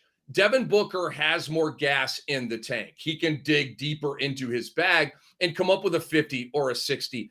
I don't think Durant's got that in him anymore. It's like LeBron. At some point, fatigue and his age is going to factor in here versus a young superhero at 26 years old, smack dab in the prime of his career. And Devin Booker he's a more explosive scorer. He's as good, if not better, as a playmaker. He became the point guard after Chris Paul went out. Defensively, I would give Durant the nod. Rebounding, I would give Durant the nod. Look, it's close. LA, it's close, but I'm taking Booker over Durant right now. I like it. All right. And Nuggets or Heat win the finals. What's more likely? What's more likely is the Denver Nuggets win the finals. However, Lisa Ann and our great audience on Bettor Sports Live here on Bettor Sports Network, has what is likely happened in these playoffs? True. See where I'm going here? Mm-hmm. This has been the most unpredictable season, regular and postseason, I've ever covered. Other people are saying that as well, so I'm not on Kamla Island with that. It's been wildly unpredictable, LA. I mean, the conference finals, right? I mean, who saw Miami up 3-0? Who saw Denver sweeping LA? Like, this is all crazy stuff. LA and Miami, 2 play-in tournament teams, were in the conference finals, right? Crazy stuff. We had an 8-1. We've had all kinds of crazy stuff. So fitting with these playoffs would be Denver looking like the pick, the more likely winner, but Miami winning. That's where my head's at, LA. Right now I'm on Miami. Through that weird Costanza counterintuitive type of thinking that, yeah, it looks like Denver. But the shiny thing that it looked like all playoffs has not materialized. Literally almost every single time it has not materialized. And it's So been the opposite of chalk is the way these playoffs have gone. Here's what I could read to you right now. The 2023 NBA championship odds, Denver Nuggets, new favorites to win the title. There's been a mile-high shift to the West when it comes to the odds to win the NBA championship. The Denver Nuggets have moved past the Boston Celtics as the new betting favorite at minus 333 at Fox Bet, $10 to win 13 total. That's not that exciting. I will say the most exciting bet that I was watching last night, guy put it out on Twitter. It was plus 1,900 if both of the series before the finals were sweeps. Oh, man. That guy came close. So close. And that it was such a silly bet that he put $100 on and would have walked off with some nice money. But it's just one of those like random bets. But I was like, okay, that's really a good one. We've got Nick Hamilton getting ready to join the show. So we're going to get a lot more NBA talk and a lot more Lakers talk. Nick is out in California covering all LA teams. We're going to talk about his take on the rest of this series as well. And I want to remind you that I just visited Her Story in the Making. This was a special edition. Me and Britt Flynn find out how Britt and Lisa got involved in fantasy sports industry and the challenges they've overcome and continue to face. Watch the Bettor Sports Network on YouTube channel and at bettorsports.com. We will be right back after this break. We'll be joined by Nick Hamilton.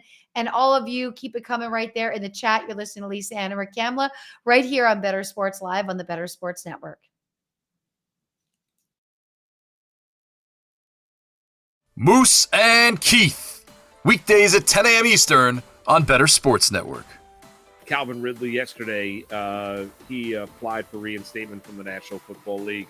Ridley, Kirk, Zay Jones, Travis Etienne, Trevor Lawrence. That is crazy potent on offense. Yeah, it's going to be awesome. I mean, Ridley's great. I think Trevor Lawrence is a guy I want in fantasy this year. I think you're probably right. I think they're just going to get better and better. First off, Peterson's a wonderful offensive mind, Yep. a great head coach, and we've seen that and saw that this year as Jacksonville made it to the postseason. And Trevor Lawrence, anybody that questioned whether or not he could play in the National Football League or just how good he was going to be in the NFL, those questions were answered this past season as in the second half of the year. Statistically speaking, he was a top 3 quarterback in the NFL. That's how good Trevor Lawrence is. You throw Calvin Ridley into the mix, he's going to be great. Yeah, I think Lawrence is a guy you want. I think Ridley's a guy you want. Clearly, Travis Etienne is going to be one of those early, first-round selections as well, being the dual threat running back that he is, not only running, but also catching the ball out of the backfield, Keith, and the ability to take something small and take it to the house. Take a 5-yard dump pass, make a guy miss in the open field, and he's gone. I mean, you saw that with Travis Etienne this past season for Jacksonville. Yeah, sky's the limit. I mean, I think you're going to go from a team in the year span where you wanted no part of the Jacksonville Jaguars when you're looking at fantasy football to where you want as many Jaguars as you possibly can because they're going to be really, really productive. And let's see if they get their tight end back as well, who had Evan Ingram was great. And Evan Ingram, who was great this past season. Yeah. I mean, if they keep that whole core together, their offense is going to be one of the best in football. Like, I legitimately think that they could be one of the best offenses in football. Zay Jones, Evan Ingram, Christian Kirk, then and Ridley, Travis Etienne, Trevor Lawrence, a good offensive line, and you've got Doug Peterson being creative calling. Right? And you look at that division. The Colts are a mess. Yep. Titans look like they're on the downslide. Titans are on the downslide, right? That window is clearly closed. And then you got the Houston Texans. Years away from relevancy. Yeah. I mean, Jacksonville could win 11 games next year. Moose and Keith, weekdays at 10 a.m. Eastern on Bettor Sports Network.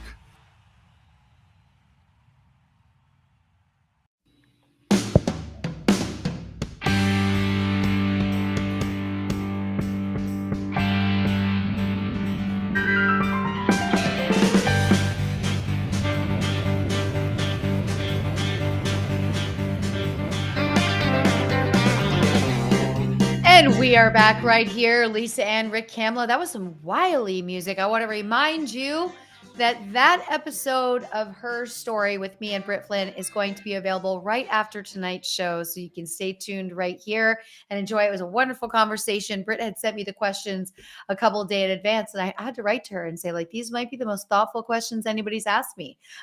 She put a lot of work into putting a special interview together. Everyone will enjoy it.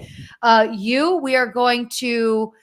Nick is going to pop on with us when he gets here. So this is random, but I read a book the other night, cover to cover. This is what happens to me when I start a book that I can't stop reading. It wasn't a big book, 250 pages, but it was because I fell down this rabbit hole about fasting. So I intermittent fast.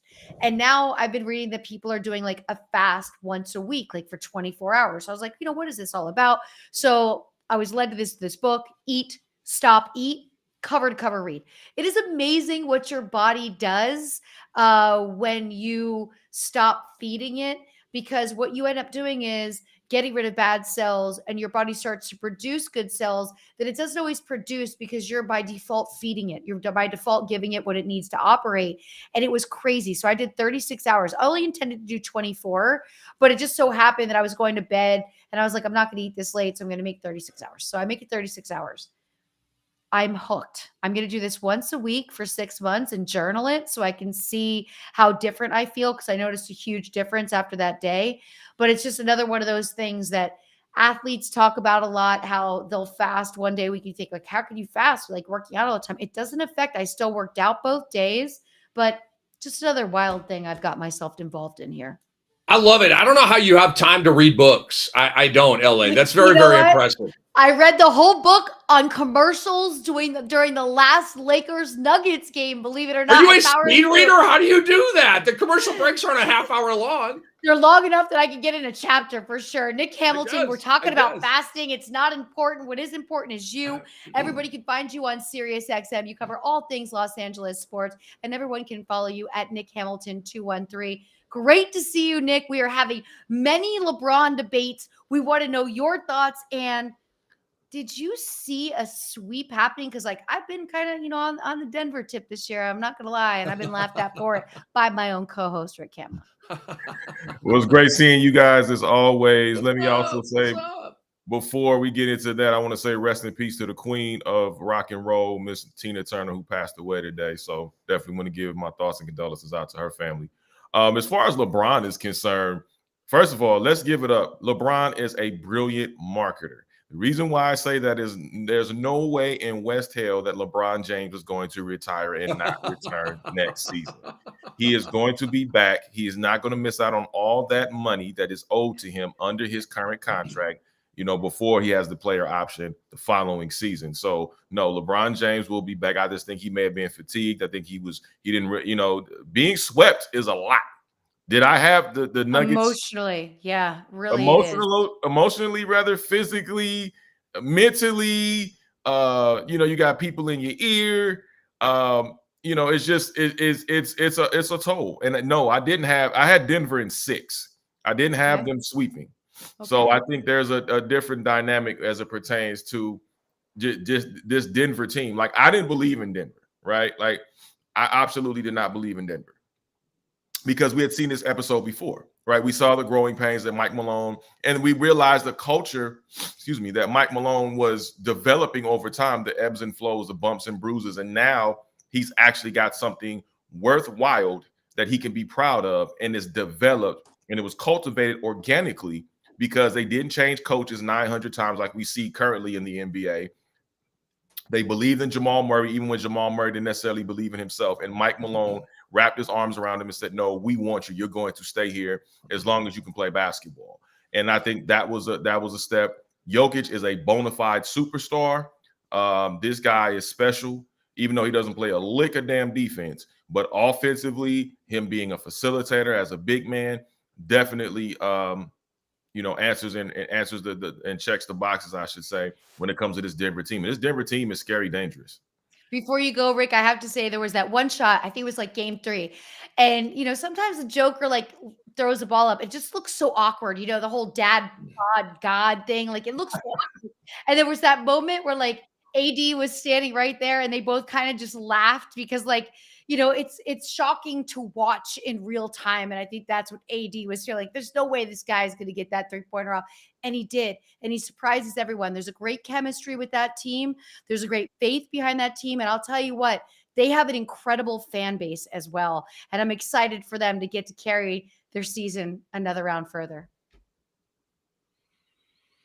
Indeed. So, Nick, let me ask you about LeBron. And so we have Denver sweeping the Lakers. And I had jury duty yesterday, so I was a little bit thrown off. And you're laughing. Stop laughing. I was a little thrown off in terms of time and when this stuff happened, right? So I believe Chris Haynes reported that LeBron was considering retirement that night. Or was it the next morning? It was like almost immediately. It was that after night, the game, right after the game. He followed him outside. Yeah. So why, and how, right? LeBron James could have just considered and mulled retirement all by himself without bringing the world into it. Okay. I want to make this point. I'm not mad at LeBron. Okay. And this is a setup, Nick, to get you talking about if there was a little bit of shade towards the Denver side with LeBron James putting that out an hour or so after his season ended, when, the Nuggets are celebrating and they want their moment in the sun, and LeBron ripped it away. And the whole next day, all anybody could talk about was LeBron maybe retiring. So do you think there was something strategic going on there, Nick? Oh, absolutely. I mean, LeBron pulled that off like a bad scab. I mean, he wants us to talk about him through the entire offseason. That's why I said LeBron is a brilliant marketer. He knew exactly what he was doing. He was a calculated individual. He's a smart guy. So he knows exactly what he was doing. I don't think he intentionally tried to take the moment away from the Denver Nuggets. I just think he was caught in the moment. I think he realized, you know what, I'm going to say this because guess what? After the fact, oops, I just went viral. Oh, well, not going to clean it up now. Now they're going to be talking about me, giving me free publicity. So Lord knows when I decide to come out and say something different, maybe closer to the season. So I think LeBron, like I said, he's a brilliant marketer. I think LeBron will be there. Now, the question is, could LeBron still be with the Lakers? That is the bigger question, because that is the question I wonder. So where would he be if he weren't on the Lakers? A Warrior trade where the young fellas that Steve Kerr refuses to play? Steve Kerr, you're driving me crazy with that. Go to L.A. in a big old package for Bron? Well, I have two scenarios. One, I think LeBron could go to the Warriors. I think LeBron has always had an affinity to play with Draymond Green and vice versa. They verbalized that publicly and I'm sure privately. Steph Curry, who he has ultimate respect for and loves to watch playing the game of basketball. And then also too, he has one more year before he decides to go into his player option. So that could be his time to say, you know what, I'm going to opt out. Doesn't keep the Warriors on the hook for a long period of time. And then also you get these young players like Kamla, who was absolutely like picking splinters out his behind throughout the entire playoff round. You have Jordan Poole. You have, guys like that, maybe get a first rounder back in favor of LeBron. So now you have a younger core that you can start to rebuild. If you're the Los Angeles Lakers, you're going to have to start the rebuilding process now. And if you're going to hold on to Anthony Davis, who only gives you about 55 to 60 games a season, then you're going to have to start building around him enough where you can sustain those runs, whether that be getting those young players back in a first rounder back in return. And if I'm the Lakers, I make sure that it looks like LeBron James orchestrates this opportunity, even though I know he has a no trade clause. But from the press and the PR standpoint, I make it look like LeBron James is in control. Him and Rich Paul are calling the shots. So that way he doesn't look bad. And also, too, you can PR them and say, hey, look, this guy will always be part of the Laker family. He brought us a championship. He brought us back when Kobe, the thing that Kobe, the last championship we won was with the late, great Kobe Bryant. Now he brought us back from a relic, even though it happened to be in the bubble, which is probably one of the hardest championships those guys had to play for. He still got us a championship. You're still NBA champions at the end of the day. He brought us a championship. He got us to a certain level. He became the all-time leading scorer, surpassing the great Kareem Abdul-Jabbar. So you could do it in that particular way. Now, if you don't do the LeBron trade, then I think you have to look at Anthony Davis and trading Anthony Davis, because I think also you have to, if you're going to hold on to Bron for another year, you have to surround him with some shooters and some younger guys to be able to run with and make sure that he is the leader of those younger guys. And if you're going to trade Anthony Davis, you could actually trade him to Golden State because they need some frontline help like yesterday's business. Also, you could look at the Boston Celtics, especially if the Boston Celtics don't end up winning this series, it's more than likely they probably won't. I can see the Celtics push into a game 6, but we'll talk about that later. But also you can look at, the Chicago Bulls. You can also look at the Dallas Mavericks if they don't decide to pull that trade for DeAndre Ayton, who wants desperately out of Phoenix, and get some pieces back. If Dallas gives up those other pieces to be able to round out that bench that Phoenix so desperately needs, like Kim Kardashian needs another photo op. When you look at overall just what they need to do, if you're the Lakers, they have some options here, but it's all about are the other parties willing to participate and be able to take on not just salary, but take on the trials and tribulations that go on with those two players that I mentioned. So I think it's going to be a very interesting offseason. There are a lot of scenarios. I would personally love to see LeBron playing in Golden State in Northern California for at least 1 year to see if they can run it back with the elder statesman. Because I'm telling you something, Steph Curry, as great as Steph Curry is, he learned those young men from the 916 known as the Sacramento Kings definitely were nipping at his heels and they were on his head tough. And he's got to have some type of reinforcements. And the thing about it is, yeah, you give up a lot of young guys, but also too, if you're Steve Kerr, you only need to run 8 deep, 9 if you're lucky. So if you have that type of rotation, and LeBron is only going to give you 55 to 57 games a year. So LeBron plays in spurts. LeBron gives you a half. He may give you 2.5 quarters maybe, but you have arguably the greatest backcourt in NBA history in Klay Thompson if he gets that knee right, and also Steph Curry. So I think you still have some pieces there that are able to be able to sustain you enough throughout the season to get you ready for the playoffs and try to make a deep playoff run next year, whether it's LeBron or Anthony Davis. Nick Hamilton with us right here. You can follow him at Nick Hamilton 213. You brought up LeBron going viral and always being such a smart marketer.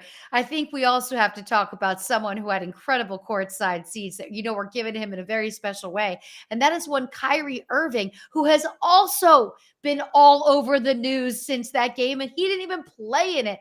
What are the chances Kyrie ends up playing with LeBron in Los Angeles for the Lakers? You know what? I don't know. I mean, I think there is an opportunity there, just like there's an opportunity for him to opt back in and play with the Dallas Mavericks for that 4-year, $200+ million contract. There's also an opportunity he could, there could be a sign and trade involved. We don't know. I respect Kyrie's decision, and I agree with him. Hey, why are we still talking about Kyrie when the NBA Finals are on the cusp and we can also celebrate basketball? So I don't want to feed too much into that, but I think if you do get Kyrie to Los Angeles, you're going to have to probably gut some key players off that bench. You're not going to get Austin Reeves back. You may have to sacrifice Rui Hachimura. You may be able to because of the monies, because of the salary. But he was so good this year. I would love to see Reeves and Hachimura both stay. I love to see Reeves. I was a fan of Reeves, even though I'm not a fan of the Lakers per se, but I love Reeves. I love his intensity. I love his approach. I love his aggressiveness on the floor. His confidence level is definitely continues to rise as the season progresses, even in the playoffs. So I think this kid is very special. Kind of reminds me of having that Alex Caruso effect, where we're like, oh, this is a guy who's a walk-on, and oh, this is why he walked on. Okay, they almost slept on this kid. Okay, got you. So now he becomes kind of a fan favorite too, especially with his hustle play. Sure. So there's going to be interesting talk. I also have to. You can't leave out Trae Young. Could there be a possible trade for Trae Young going to Los Angeles if LeBron and AD decide to stay? I personally think LeBron and AD, that duo, has expired like 2-day-old milk. I think it's time to it's run its course. It's time to break them up like the Fat Boys. So I mean, listen, you're gonna have to pick one or the other if you're trying to rebuild. But knowing the Lakers, they'll wait to the 11th hour and 55th minute before they decide to rebuild, and then they'll be sorry for 2 or 3 years. The analogy man is hanging out with Cam in LA. I love it. You're cracking me up with these analogies, man. And they're hitting us like I don't know, like water spitting out of a fan or something. It's fun. It's voluminous. Let's go to tomorrow night, Nick, and let's take a look at the series, Boston and Miami. What has been Boston's issue, okay, to get in the 0-3 hole? And then, Nick, how long are we going in this series?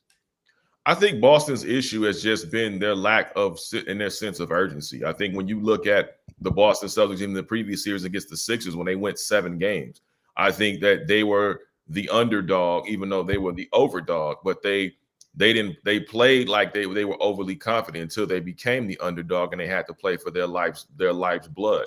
I think when you look at even with this Celtics team now, look at the last night. I mean, on Tuesday night, rather, when you look at just Jason Tatum having to put the team on his back once again, like he did in Game 7 against the Sixers, because they were in a desperate shot, along with Jaylen Brown, Marcus Smart, and the rest of those boys. And I do think that the Celtics could win Game 5 in Boston on Thursday night.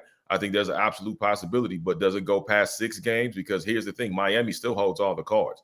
Boston has to win every single game, so they have to play with desperation. And sometimes with it, you can't tempt a team like you have a bloody steak in front of a hungry tiger. You don't want to tempt them, because then at the same time, you may come back and it may bite you in the behind real bad.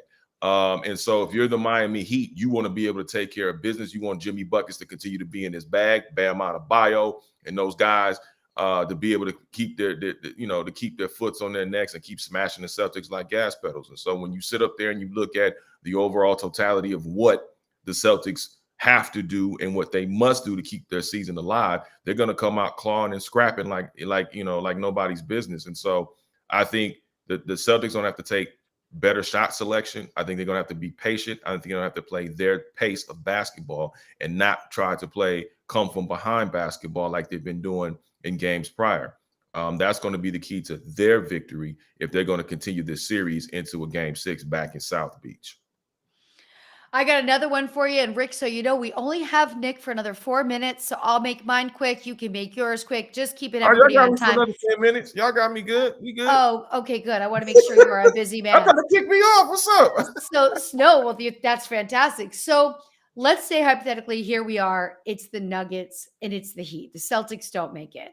How many games can you see that series going? Keeping in mind the Nuggets are going to have this 9-day break, which, as Rick poses, that can be good, it can be bad. Are you in rhythm? Are you out of it? What is it? I think it's great to have that downtime to really mentally prepare. How long do you see this series going, and how crazy would it be if the Nuggets went in there and swept again? That would be absolutely. I'll have to look outside and see if the 4 horsemen of the apocalypse are coming, because there's no way I would predict that again. Lightning is not going to strike twice. But I would say I can see Denver beating them in 6. I can see Denver losing Game 1 just because of the layoff. If you remember back at, I believe, the 0-1 series when the Lakers swept through the Western Conference Finals and they had 10 days off, and they came in and lost that overtime game because Iverson dropped 55 against the Sixers. I mean, when he was with the Sixers, rather, against the Lakers.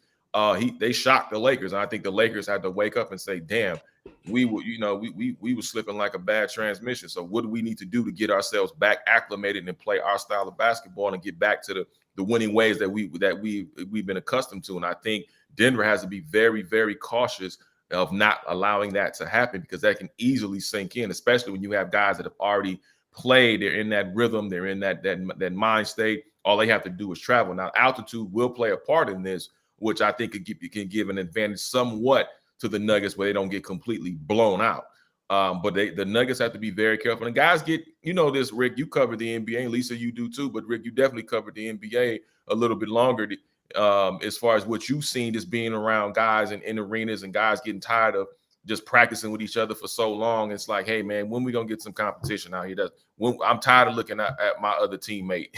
I want to be able to play and actually hoist that Larry O'Brien trophy. So I think that's going to be a lot of factors involved. I think this is going to probably be Mike Malone's biggest test, not just getting through the Western Conference Finals, but now this little break period between, when he won Game 4 and then when they start Game 1 in Denver sometime next week, if this series continues to go longer between the Celtics and the Heat. So that could lead to, like a practice, I don't know, incident or scuffle or brouhaha with like a Kentavious Caldwell-Pope and a Bruce Brown, right? You're tired of going at it with your probably Bruce not. Is so chill. Bruce ain't arguing with nobody. He's going to play his country music and have a great time. His vibe is so chill. So you should have picked another player, because it's not going to be Bruce. I love it. Okay. Christian Brown and KCP with a little skerfuffle there in practice. I tell you what, Nick. I tell you what. I told LA earlier. She asked the question: what's more likely, the Nuggets or the Heat win the finals? And the key is the phrasing of that. What's more likely? Yeah, it's more likely that Denver is going to win. They are better on paper. They have more overall talent, especially without Tyler Hero, who may or may not join the party here in the finals. Right. But, and it's a big old but. Okay. I feel like betting against Jimmy Butler is not a good move right now. Okay.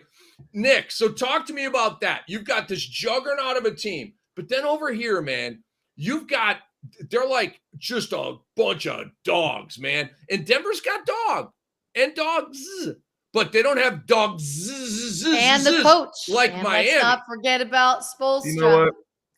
I feel like betting against Jimmy Butler is a losing proposition right now, Nick. That's my hang up with the finals right now. Rick, you are an intelligent guy.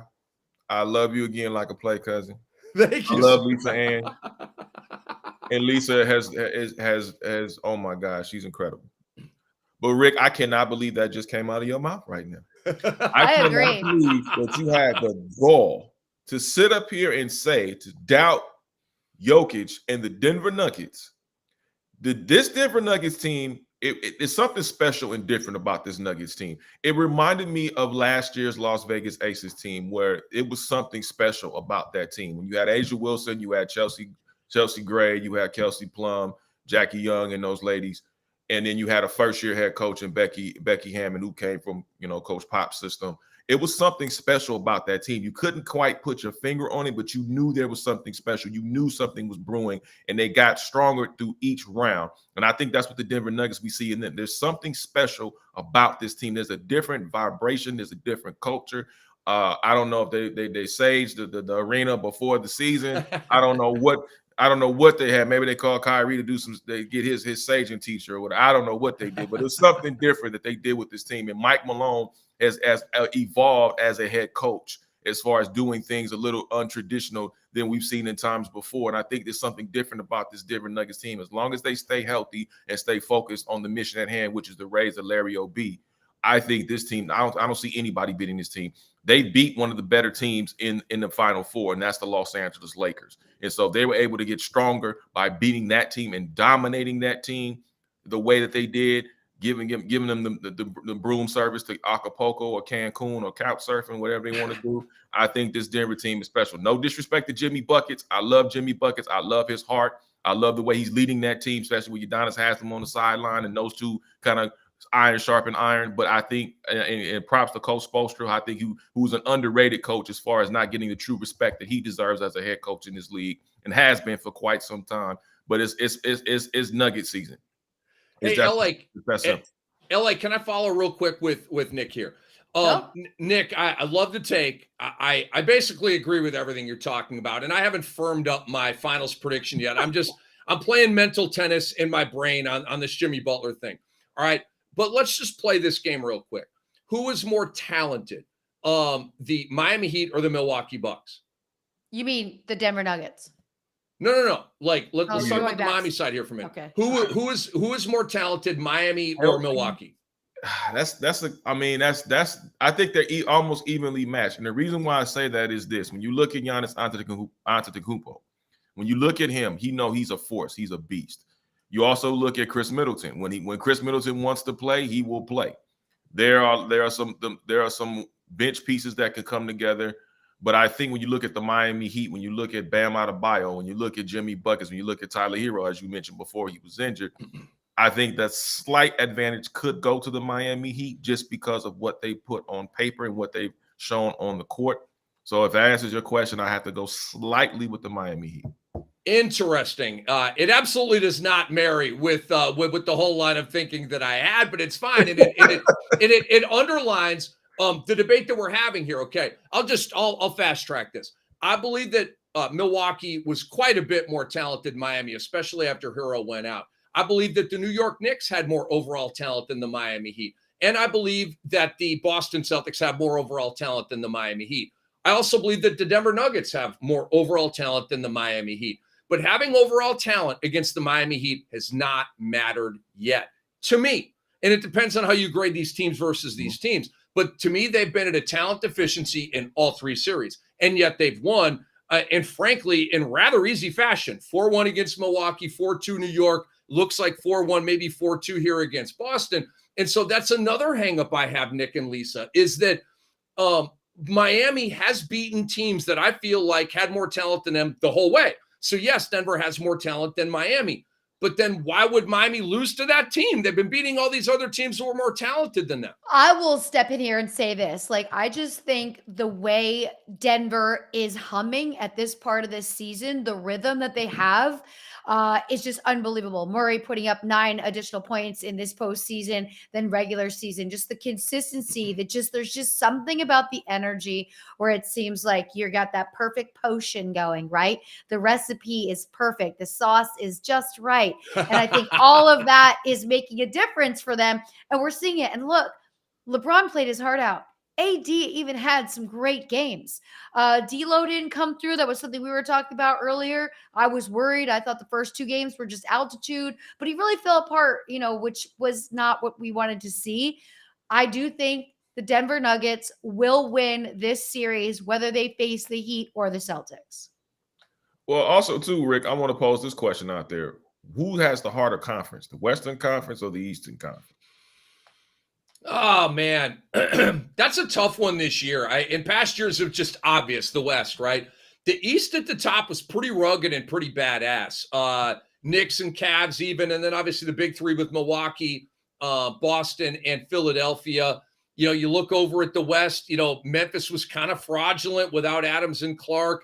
Sack was really talented, but obviously inexperienced, and that showed. I don't know. It's almost a push for me. The Clippers, they had a major injury, but, I never really bought into the Clipper thing. So I'm kind of a push on the conference thing, Nick.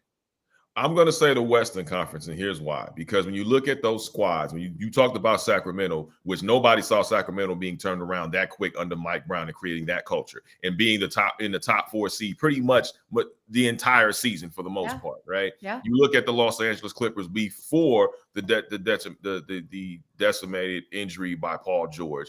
You look at, like you said, the Memphis Grizzlies. You look at the Golden State Warriors, the Phoenix Suns, especially after they acquired Kevin Durant with that four-headed juggernaut that they had going into the playoffs. When you look at, they were about 8 or 9 teams that were legitimately that you could say, you know what? You even looked at the Minnesota Timberwolves at one point in time and say, man, these T-Wolves might be coming along. You saw the evolution of Ant-Man and how he's been able to evolve his game continually. So there was about at least 7 or 8 good teams in the Western Conference that you're saying, okay, this could be something special as far as who's going to really end up being the number 1 seed. And nobody still believed in the Denver Nuggets, even at that time, majority of yours included. I didn't believe in the Denver Nuggets in the beginning. I thought it was fool's gold, but they have definitely proved me wrong. So my apologies to Denver Nuggets and Nuggets Nation, because I apologize. I was wrong. We accept your apology. So I'm the spokesperson for the Misery Nuggets on this show because I've been bringing it to Rick for a while. But Nick Hamilton, we thank you so much for joining us tonight. Where can everybody find your work? Well, you know what? Thank you all for having me once again. And Lisa, congratulations on the fashion line, by the way, too. Oh, thank you so much. Mutual friends. You know the guys. Yeah. LFT clothing brand. Awesome people. Yeah. Definitely. Anybody can find me on Twitter at Nick Hamilton 213, on Instagram at Nick Hamilton LA, and at nightcastmedia.com. That's NITECASTMEDIA.com. Thank you so much for joining us, Nick. It's a pleasure to have you. Thank you, Nick. We'll be hitting you up once this series gets to that final go. But have a great night. Thanks for joining us, Rick. We get back, we're going to look at your props in the MLB, see how you are doing.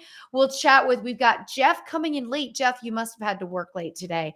It is great to see you here. Unless you were out there making dinner, he's always posting food pics on social media of like everything he's been grilling. And it always looks so incredibly good. Everybody's saying hello in the room. Someone asked who we think is the best player in the world. We got into that debate a little bit ago. We'll touch on it again quickly, but we'll get back from this break, and we'll do all of that in the final hour. Thanks to Nick Hamilton. Make sure you give him a follow. You're listening to Lisa Ann and Rick Kamla right here on Bettor Sports Live on the Bettor Sports Network.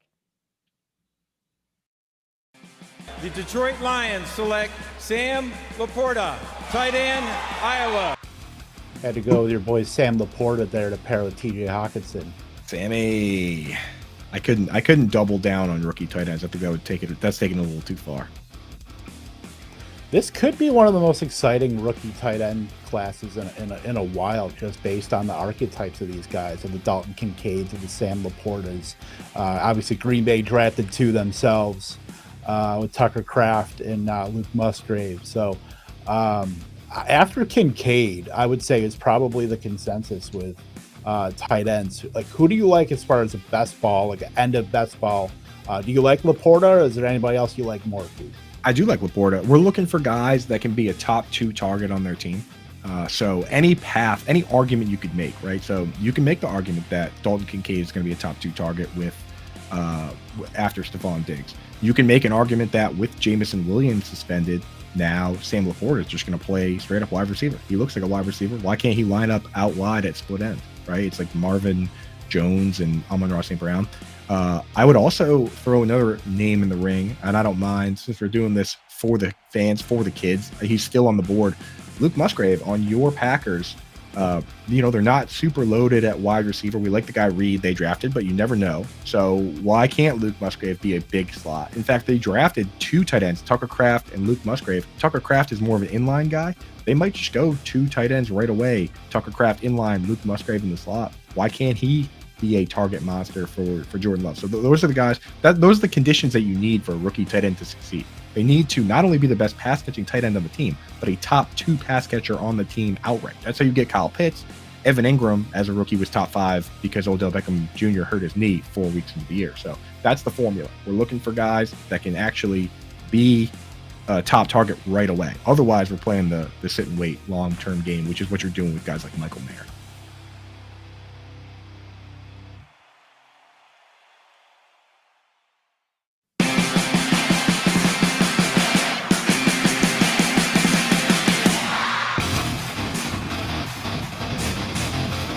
All right, here we are. Lisa Ann and Rick Kamla right back here with you. We are going to go through Ricky's props. We had MLB going today, and we started off with a 7:20 Eastern game, and it was Bryce Elder versus the Dodgers. Rick had him at over 4.5 strikeouts. The number was plus 105. Cash the ticket, go to the window and grab your dough. Bryce Elder, 6 innings, 7 hits, 1 run allowed, 1 walk, 6 Ks, and on pace, a long way to go, with a 3-1 lead through 6 innings over the LA Dodgers. So he's tracking towards winning this game as well. Again, long way to go. But Bryce Elder, already a winner for us here, over 4.5. And to go back to this speed reading thing I forgot to address, here's the problem. It's like people with binge watching television. If I open a book and like it, I don't know where to stop reading. Like, I'm super afraid to close it. And like the next chapter might be unveiling the information I truly wanted from the jump. So like I will normally start a book on a flight and not stop reading it until I'm done reading it. And I am a fast reader. That makes sense. That does. I read for work. I don't read like you read, right? Like a book on a plane, or like a DIY, or a book on LeBron James. You're a reader. I'm a reader. I read like Hoops Hype, Roto World, ESPN articles. Like I read, but I don't read books. I guess I'm weird that way. But books are a good escape of the mind, right? It's so refreshing. It's also a great way to up your vocab, I always say. Okay, you had a 7:40 Eastern. We got Kodai Senga at the Cubs, under 6.5 strikeouts. The number was minus 115. So he just struck out 2 Cubs to get out of the 5th inning, okay? This was looking like under, and we're good, okay? He just struck out 2 batters to get to 6 strikeouts. The hook. We're under 6.5 tonight, guys. Here's the thing. Kodai Senga has thrown 106 pitches through 5 innings. He's given up 11 base runners, 6 hits, 5 walks over 5 innings. He's been very dirty tonight. I don't think Kodai Senga is going to come back out for the bottom of the 6th inning. They already had a dude in the bullpen, Hunter, warming up. I think he will come out and start the 6th. So I think Senga's done for the game. LA, if he's not, if he comes back in, then I would feel like he's going to cover the over on this. But I think Kodai Senga, his pitch count is going to pull him out of the game and give us a win here as well. But we shall see. Marcus Stroman versus the Mets. Over 4.5 strikeouts. The number was -115.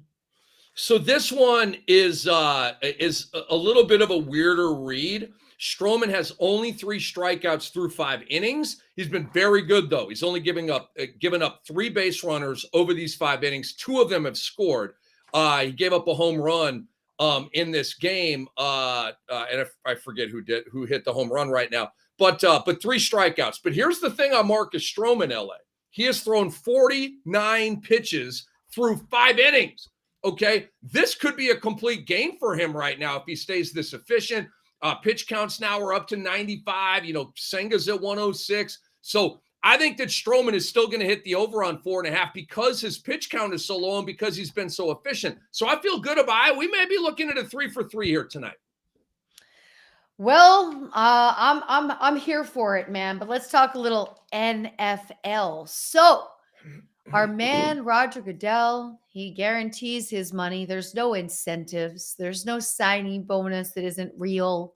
There's no he has to get so many yards, so many end zone, nothing. They extended him till 2027. Don't really have the money number yet, though. I'm looking for it. Oh, it'll be big. It'll be big. I don't know, mid-20s per year, maybe 30 million a year. He makes crazy money.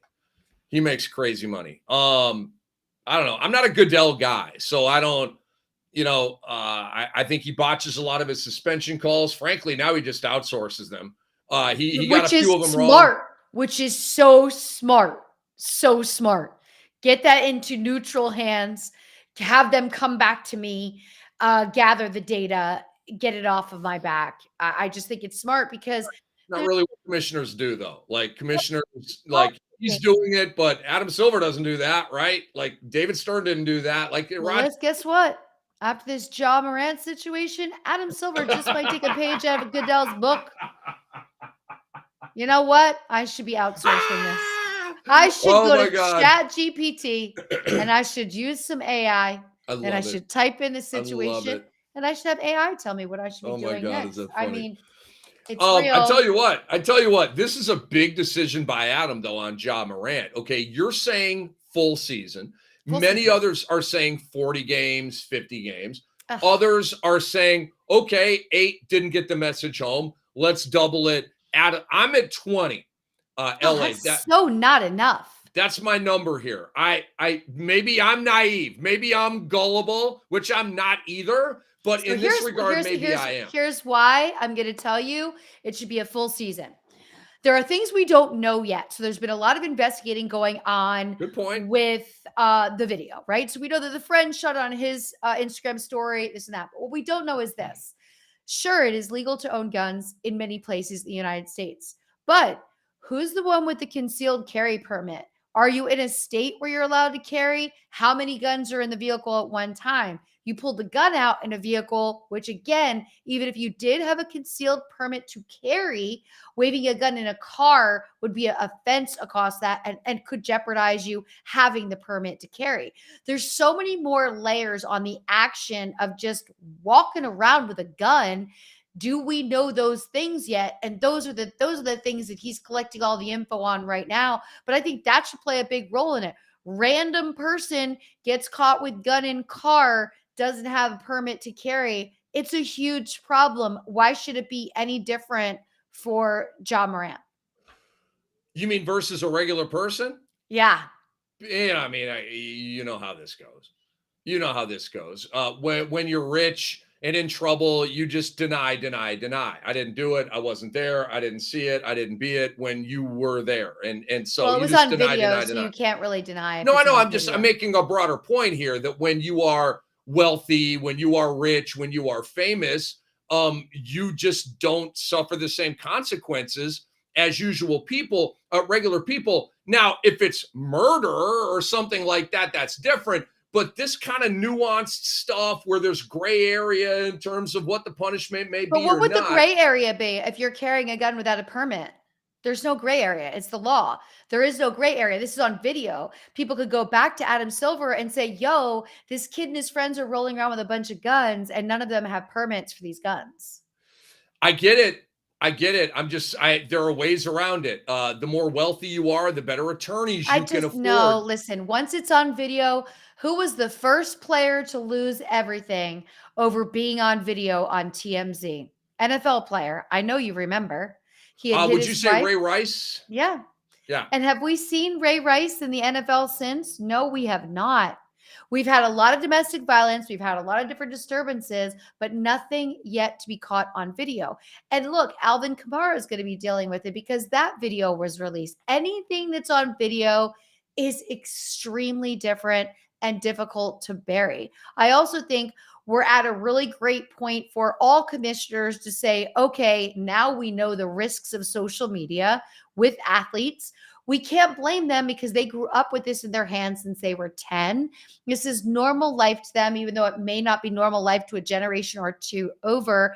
And I think standards have to be put in place and new contracts will be written differently. I do think this is going to become a violation in all professional sports. If you are doing these types of things and you are part of a team in any sport, it's going to be an issue.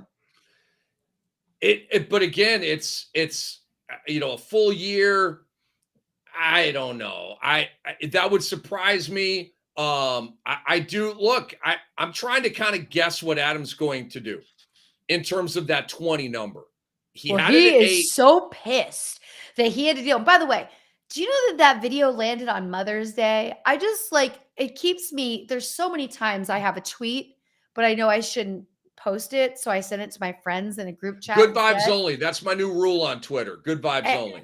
Yeah, but my tweet would have been Happy Mother's Day to everyone except Ja Morant's mom because he kind of boned you on that one, right? This video landed on Mother's Day. Could there be something worse for this kid's mom? No, and especially because his mom and his dad got dragged after that. So where's his mom and his dad? How could they let this happen? They have nothing to do with this, okay? No. Ja Morant's a 24-year-old rock star living a very, very Ferrari lifestyle. Come on, man. You think mom or dad are getting through to Ja Morant right now? This is not on mom and dad. This is on and Ja he's Morant probably to just grow saying, up. paying mom and dad's bills, giving them some money. They really No don't doubt. have the leverage anymore. I just think, I know it sounds extreme, but I think the only way to set an example in this situation, and I also think we have to wait to find out what the actual violations are. So I do know that something that it happens on video and is shared in a public forum, which would be social media, the internet, and it is then documented by that jurisdiction, they then have the right to go and say, okay, we're taking away your guns that you're licensed to have at your home, but you were never able to carry them in a car. So now we can fine you for that. Now we can put you on probation for that. That is an offense. It's real. I hear you. We just have this way in America where rich people don't suffer the same consequences as people that don't have as much money as them. That's all I'm saying. Okay, I'm not going to say it again. I mean, Ray Rice was rich. Ray Rice was rich. He suffered. If it's on video, it is very different. No, I get it. I get it. I don't think Ja Morant's going to suffer the same consequences for doing the same stuff that some other person does. I just don't think that's going to be the ultimate result. I'm not looking for the right? same consequences. I'm looking for how the NBA has to work with authorities, because now authorities can and will get involved, just like they did with Ray Rice, because there was video circulating on social media.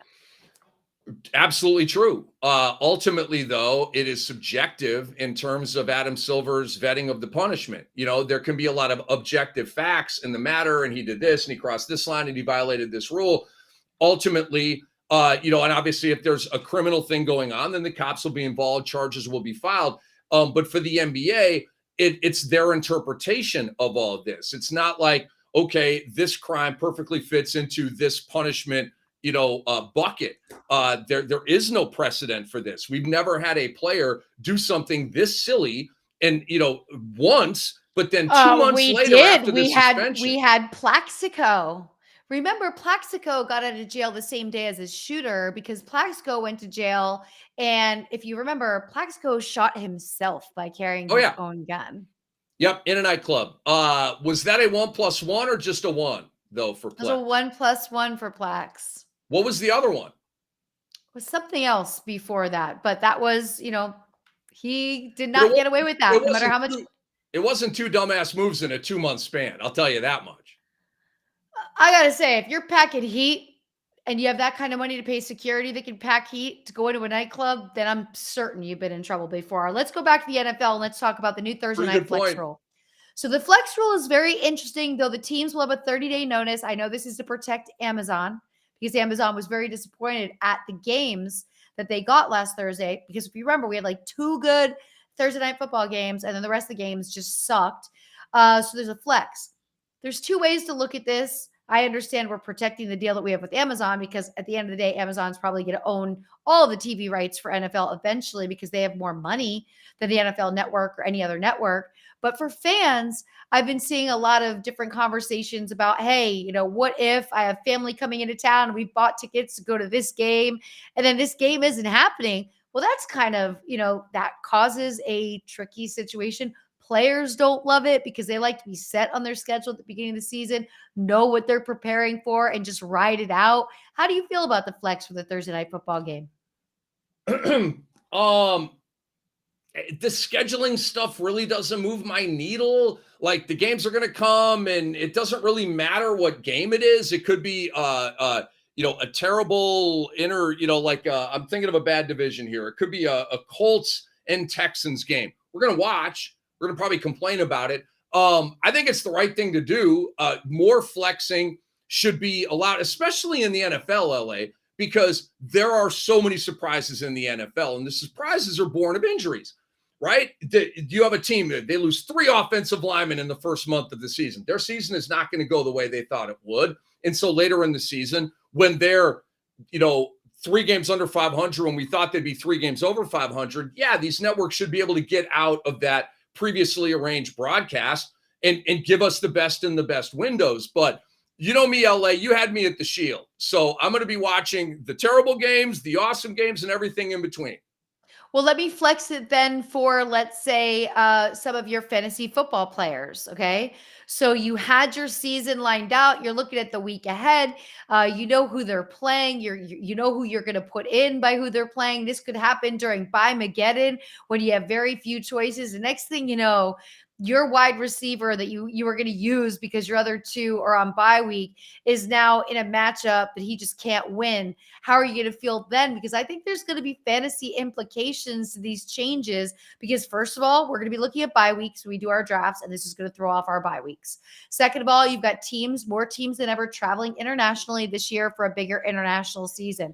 Players are really complaining about the just uncertainty of it, and they're going to be put into a fierce matchup, whereas players look at it like, that game might be boring to you, but it's what we need that week to get us ready to maybe face the Chiefs the next week or to face the Jets defense the next week. So I think there's a lot of different variables from the mindset of a fan, a player, a viewer. I get it. If you're just going to sit and watch TV, no big deal. But I think as a fantasy player, I think this will be different.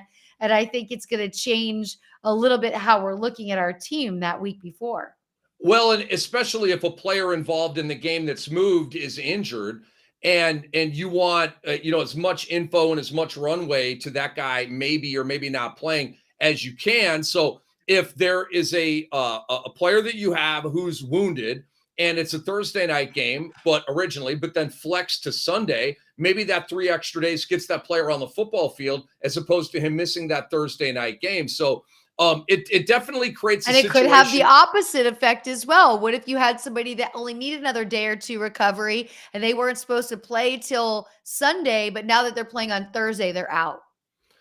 Definitely could happen. Our jobs, though, as fantasy analysts, and obviously with our great audience here, and they all play fantasy sports, it's to look alive, be in the know, and be ready to pivot. And so that's the game that we play. That's the game that we signed up for. So if these things happen and if there's a game flexed and kind of moves around a little bit, what we've, you said you plan out bye weeks and stuff like that.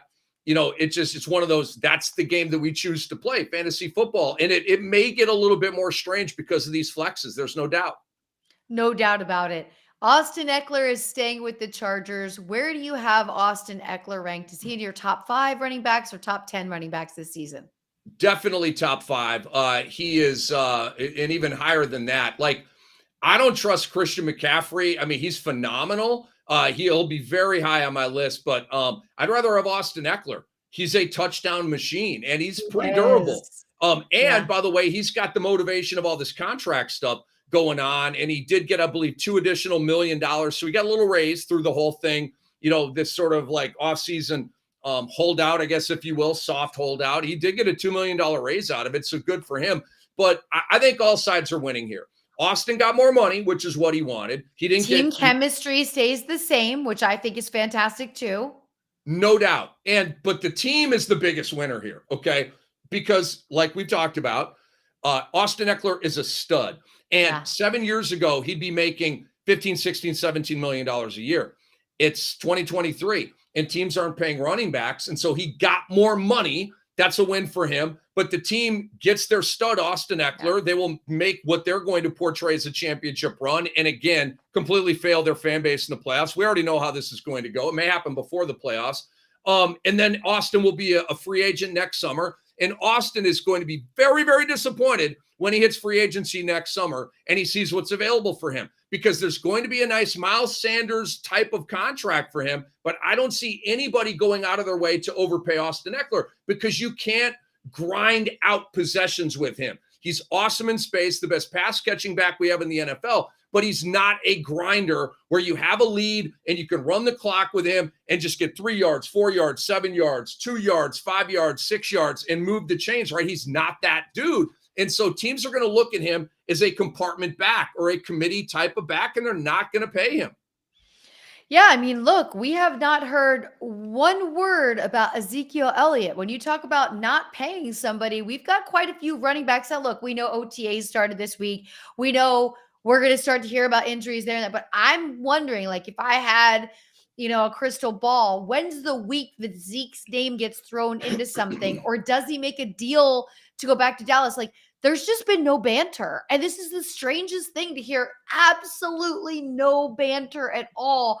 Meanwhile, there's still other players that want to be exiled from the teams that they're on right now. But you've got Zeke. How's this kid feeling right now? His entire routine is shattered. Right now, he'd be in Thousand Oaks, going up to training every day to OTAs, the Dallas Cowboys. He's not. Do you think he's training and preparing in case somebody reaches out? Do you think his agent's telling him his career's over? I mean, ironically, Jeremy Hill just announced his retirement on Instagram yesterday. And I was like, Jeremy, like, just so you know, the NFL world thought you retired like 3 years ago. Like, thanks for letting us know. Like, it wasn't quite as impactful as Carmelo Anthony's retirement announcement, was it? It wasn't, but congratulations to Carmelo Anthony and his success. Lala is in one of my favorite shows, Power. So, like, I feel like I have this extra layer of connection to Carmelo right now because of Lala. That's awesome. LA, going back to Zeke here real quick. He is in a hopper with Leonard Fournette and Kareem Hunt and himself, okay? Yes. So if a team, let's say a team, God forbid, has a running back blow a tire in training camp, 3, 2, 1, it's gonna happen. Some big name is gonna blow a tire. We know it. It sucks. It's just part of the game. So that team's gonna be like, yo, we need a running back stat. They might not even call Zeke Elliott. They may say Kareem Hunt, bring him in for a workout. Man, you look great. Sign him up. So I think Zeke Elliott, and again, if Dallas had money for him, albeit less money, and he turned it down, shame on him. If Dallas just didn't want to do business with Zeke anymore, then it's not shame on Zeke, right? They didn't want him. He basically just got let go and nobody else wants him. But this could be one of those situations where a ball player really misplayed his hand. If Dallas had a low-dough deal on the table for him, but his ego precluded him from taking that deal.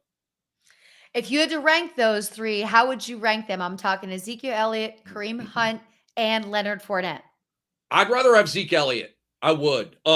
He's just got a big time vibe. You know what I mean? And Kareem Hunt, frankly, last year didn't look good. he didn't look right. He didn't look zippy and bursty, and he wasn't breaking tackles, and that was his forte coming out of college. Here's the thing with Zeke Elliott, LA. He is now a committee back. Okay. Yep. He's the goal line hammer. He's the third down and 1, the fourth down and 1 hammer. Okay. And then all the other stuff, you need a guy like Austin Eckler. Yep. Catch the ball. And Zeke can catch Tony the ball Pollard really well. even. Yep. Tony Pollard. That's why they were a perfect combo together. 1-2 punch. Yep. But Zeke needs to go to a team with like that space back, that pass catching back. And then he's the between the tackles guy. He's that guy in the fourth quarter when you've got a double score lead and you want to run out the clock a little bit. Run Zeke, man. He'll get you 2, 3, 4, 5 yards per carry and move the chains. But he's a goal line hammer and a really, really good one. So Zeke would be the first guy I called of this group. And who would be second? Kareem Hunt. Leonard Fournette, you tell me, LA. Leonard Fournette looked out of football last year. Like he was just out of carries, out of snaps, out of first downs, out of touchdowns. Did he not look just kind of toasty to you last year? Yeah, and let's see. He was born in 1995. Let's do some math here. Why is ESPN just give me his age? Why do I have to do math? But we'll do annoying, that. Right?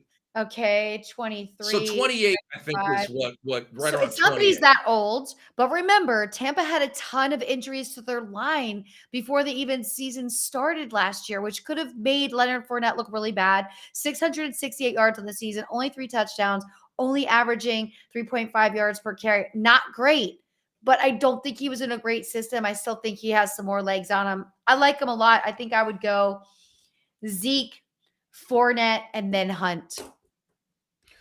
I would like Fournette to get back into the league. I have some shares of him in some dynasty leagues. I'm not like excited. Oh my God, I have Leonard Fournette, but like, is this it? I mean, do I just cut him now? You know what I'm saying? Like, can I get even a committee back role for Leonard Fournette?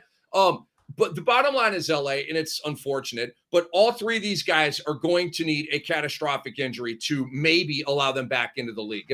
If the running back rooms around the NFL stay healthy through training camp, I think all 3 of these guys will remain on the outside. So if my research is correct, ironically, all 3 of these guys are exactly the same age. They were all born in 1995. How do you like that? How Now, do you like that? And 28, Zeke, by the way, though, is 50. Zeke, though, had 231 carries for 876 yards and 12 touchdowns last season. So a much different season for sure. But yeah, all exactly the same age. And so when you're 28, you're ancient. You're a dinosaur. You're a T-Rex at the running back position. They age shame big time at that position. Sure. You can be a lineman or a sacker or obviously a QB. Like there's room in the NFL for some 30-plussers. But at that running back position, man, they want juice. They want octane. They want 22, 23, 24, 25. That's the window they're looking for. And it's brutal, LA. It's absolutely brutal how the running back is treated in today's NFL. Okay. But we can't change, you know what I mean? The business of the NFL. It is what it is. It is not a running back league Greeny right always now. says? Greeny always says, Mama, don't raise your kids to be running backs. He always says that on his show. By the way, Mr. Scamper says, I think more teams may be out of Hunt because of character history. That's an issue.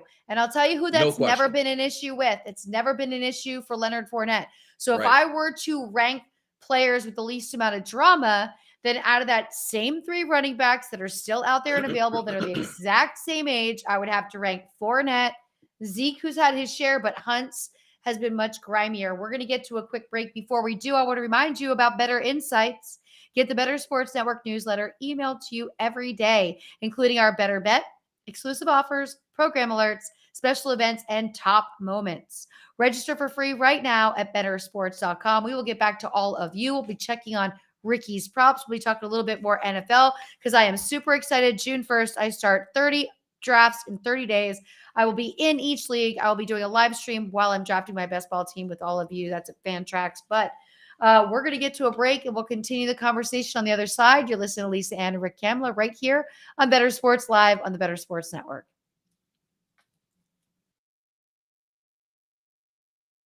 Moose and Keith, weekdays at 10 a.m. Eastern on Bettor Sports Network. Calvin Ridley yesterday, he applied for reinstatement from the National Football League. Ridley, Kirk, Zay Jones, Travis Etienne, Trevor Lawrence. That is crazy potent on offense. Yeah, it's going to be awesome. I mean, Ridley's great. I think Trevor Lawrence is a guy I want in fantasy this year. I think you're probably right. I think they're just going to get better and better. First off, Peterson's a wonderful offensive mind, a great head coach, and we've seen that and saw that this year as Jacksonville made it to the postseason. And Trevor Lawrence, anybody that questioned whether or not he could play in the National Football League or just how good he was going to be in the NFL, those questions were answered this past season as in the second half of the year. Statistically speaking, he was a top 3 quarterback in the NFL. That's how good Trevor Lawrence is. You throw Calvin Ridley into the mix, he's going to be great. Yeah, I think Lawrence is a guy you want. I think Ridley's a guy you want. Clearly, Travis Etienne is going to be one of those early, first-round selections as well, being the dual-threat running back that he is, not only running, but also catching the ball out of the backfield, Keith, and the ability to take something small and take it to the house. Take a 5-yard dump pass, make a guy miss in the open field, and he's gone. I mean, you saw that with Travis Etienne this past season for Jacksonville. Yeah, sky's the limit. I mean, I think you're going to go from a team in the year span where you wanted no part of the Jacksonville Jaguars when you're looking at fantasy football to where you want as many Jaguars as you possibly can because they're going to be really, really productive. And let's see if they get their tight end back as well. Who had Evan Ingram was great. And Evan Ingram, who was great this past season. Yeah. I mean, if they keep that whole core together, their offense is going to be one of the best in football. Like, I legitimately think that they could be one of the best offenses in football. Zay Jones, Evan Ingram, Christian Kirk, then and Ridley, Travis Etienne, Trevor Lawrence, a good offensive line, and you've got Doug Peterson being creative calling. Right. And you look at that division. The Colts are a mess. Yep. Titans look like they're on the downslide. Titans are on the downslide, right? That window is clearly closed. And then you got the Houston Texans. Years away from relevancy. Yeah. I mean, Jacksonville could win 11 games next year. Moose and Keith. Weekdays at 10 a.m. Eastern on Bettor Sports Network.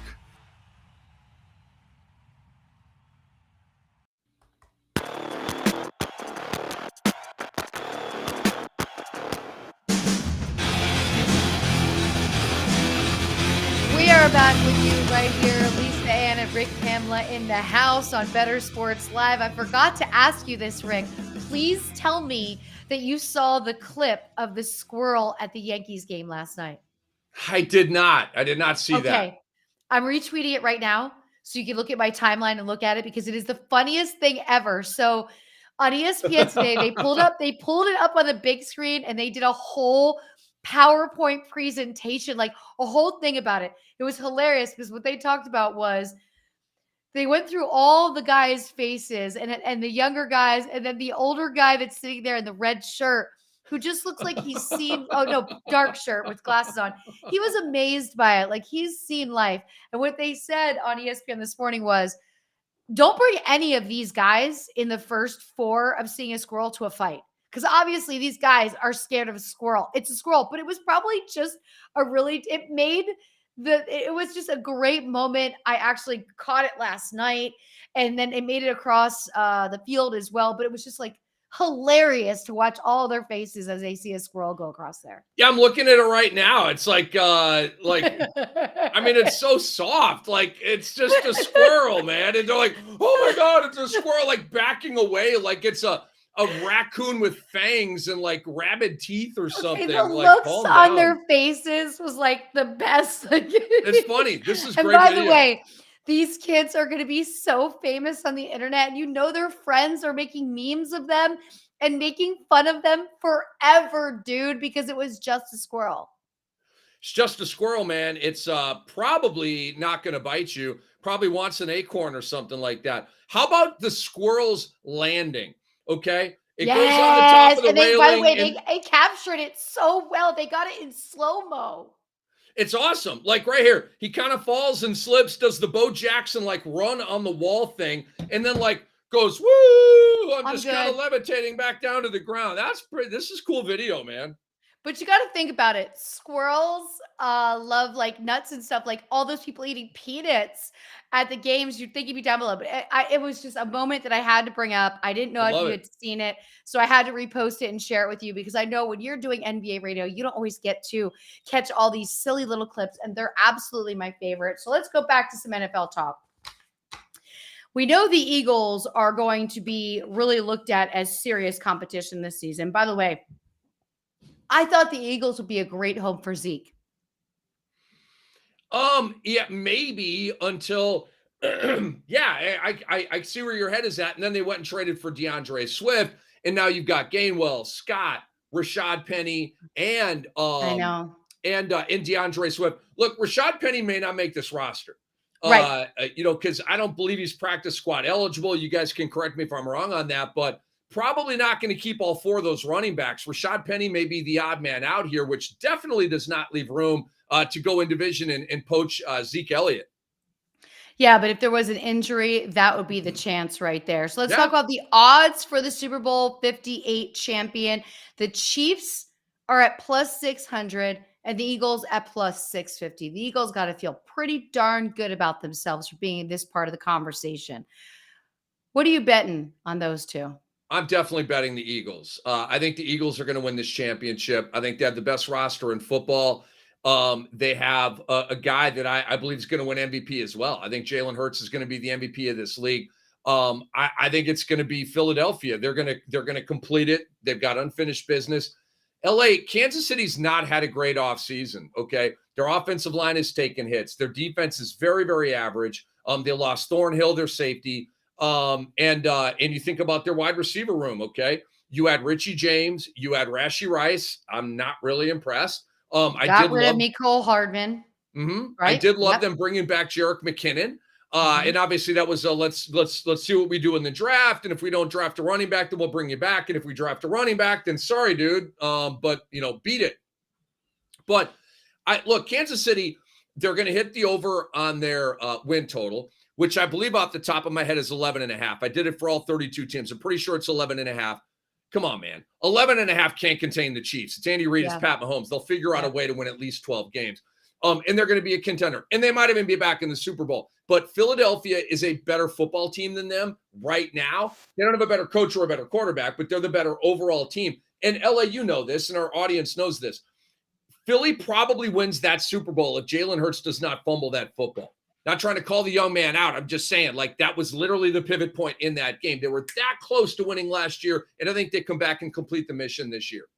I do not agree. I am not going to blame it on that fumble. I am blaming it, of course, as I always will until the day I die, on the sod father, and also on that absolutely shitty penalty that was not called for the entire game. There's that. Called that you cannot allow us to watch an entire season of football and then take us down to the last 2 minutes of our lifeline of a sport that we've been committed to since June and change the whole thing over a call. You haven't called the whole game. I'll never get over that. It was a controversial call. There's no doubt about it. I think you said it best. It was a penalty because there was clear a picture or video of the jersey being grabbed. Okay. But to your point, they weren't calling that in that football game. And then all of a sudden at the moment of truth, they called that. A tough pill for Philadelphia to swallow, no doubt about it. But I think they're going to get theirs this year. I really do. And wasn't the penalty on Juju? Yes. And if you recall, Juju didn't even look back at the ref like that should have been a penalty. So I truly believe that was just awful. Now, here's a bet that I'm going to get into on a couple of different books this weekend because I think the Jags have a great chance at a big season. And right now, the Jags and Chargers, now they'd have to be champion. I'd like them to just go to the Super Bowl. I want to find the odds with them not winning the Super Bowl, just going, but plus 2,500 for the Jags and the Chargers. I would not put $1 down for the Chargers, but for the Jags, I would. That's pretty good odds. Odds. Yeah, again, I'd be looking at more like you, like a downshift, like odds to make the playoffs. Yeah. The win total, right? I think it's 9.5 for Jacksonville. I really like the over on that win total for them. The odds on winning their division, although that's probably prohibitive, it's probably minus 2,000 or something like that. But, they're not going to win the Super Bowl. Like, they're just not.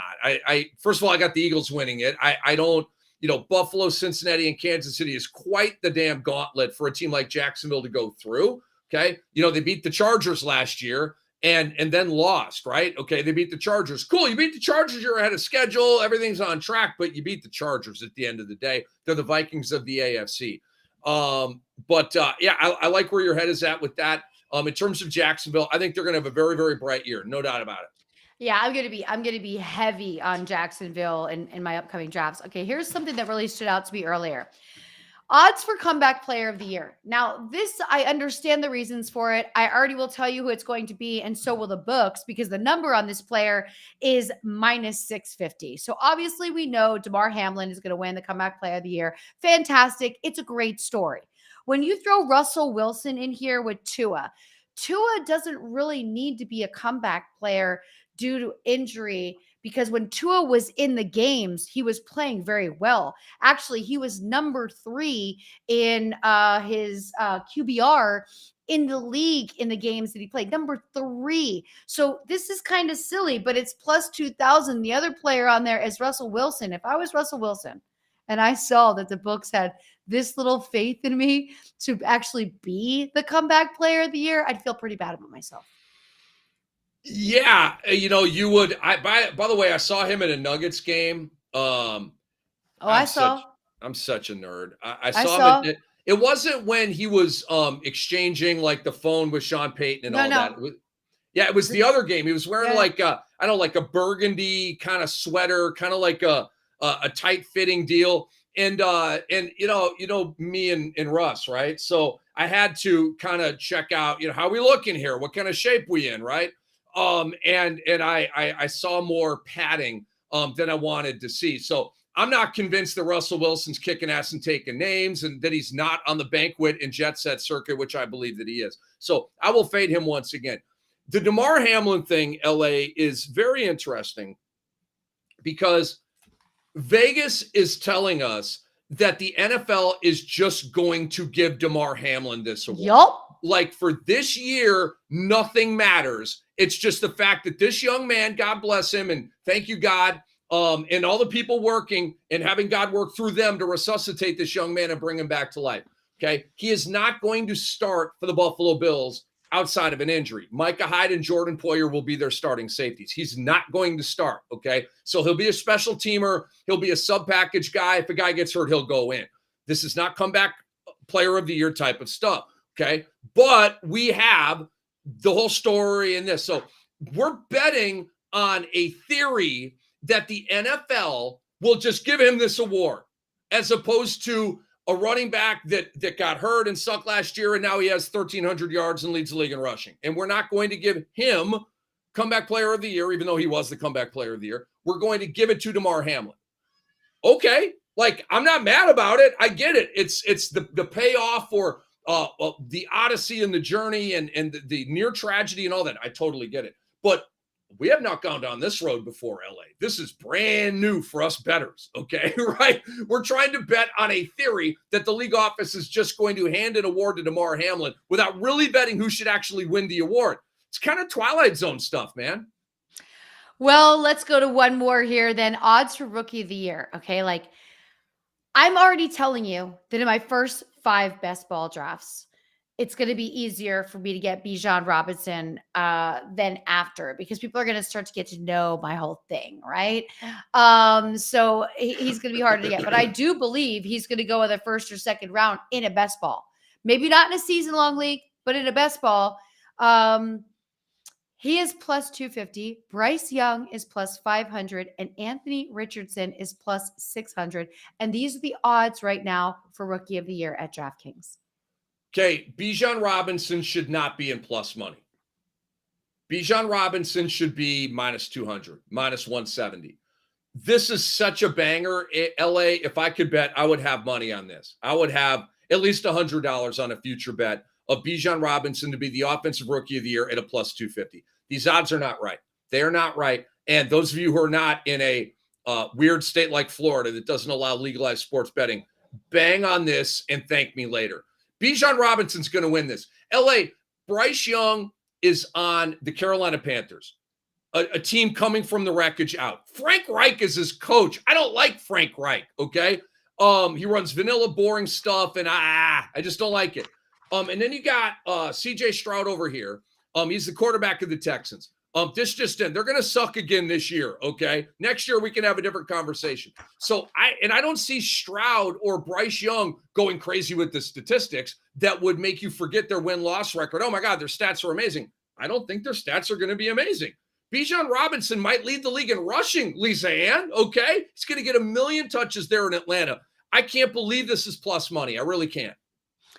Well, good to know, because I'll be placing a ton of bets over this holiday weekend. I will add one of that. Let's touch base with your MLB Ricky's props, where we at right now.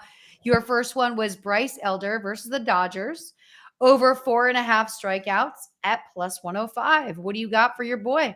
In like Flynn, we cashed this ticket. He is at 6 Ks in the game. And in terms of what's happening, I said it. Remember, he left the game, LA, up 3-1, looking like he was on pace to win. Of course, the Atlanta bullpen has given up the lead. It is now 3-3. The Dodgers scored 2 in the top of the 8th. So for our purposes here, we don't care that Elder's not going to get the win. He hit the over, so we're feeling good about that. All right, you had Kodai Senga at the Cubs under 6.5 strikeouts at minus 115. So he was pulled out of the game, so we got a winner here as well. He got through 6 innings. With 6 strikeouts. And I told you he struck out the last 2 guys at the end of that inning to make this even a thing. But they came out with Drew Smith for the 6th inning. Again, 106 pitches for Senga. So cashing that ticket as well. 2 for 2 so far. 2 for 2. Have you ever considered moving into a state where you actually can place bets? Well, I'm a mile off the ocean right now. And I go to the beach a lot and I love the water. And so, yeah. And plus, I mean, obviously, like, uprooting my family out of the state of Florida so I can bet on games. Yeah, that's going to be a tough sell. I get it. Also, our friend Jeff Scrimp Daddy is in North Carolina. I did not realize. I forgot. There's no betting in North Carolina as well. Sorry, Scrimp. Your third one right here, Marcus Stroman versus the Mets over 4.5 strikeouts. Marcus Stroman is really weirding me out tonight. LA, Marcus Stroman is through 8 innings. 8 innings. Okay, he's given up 2 runs. He's still on the hill. 88 pitches, and he has 3 strikeouts. Oh. So what a buzzkill, right? Womp, womp. That was going to be our 3 for 3. He has been stuck on 3 strikeouts, LA, for like 4 innings. Yeah, I'm telling you, he had 2 out of 3. 2 out of 3 is good numbers. I mean, it's all right. I'll take it.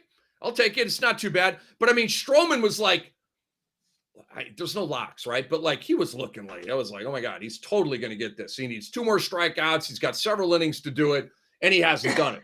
I mean, he's been really good. Again, two runs allowed in 8 innings. He's on pace to get the win here tonight, but no good, man. No, I mean, 3 Ks over 8 innings. That's nutty. That's really, really weird.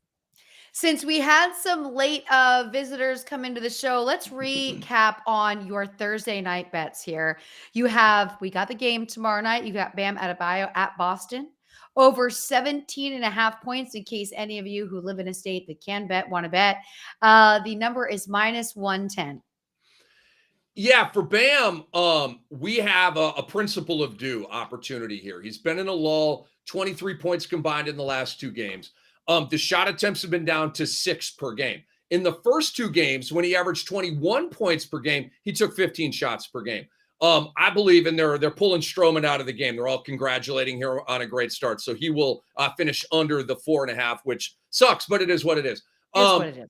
But LA, there's going to be an adjustment made by Miami, I believe, to get the rock to Bam more, involve him in the offense more. Bam Adebayo is their all-star this year. He's not their best player, but he was their all-star this year, and he's taking like 6 or 7 shots per game. Spoelstra's going to fix that going into Game 5 tomorrow night, so he'll go over 17.5. You've got Grant Williams versus Miami over 6.5 points at minus 130.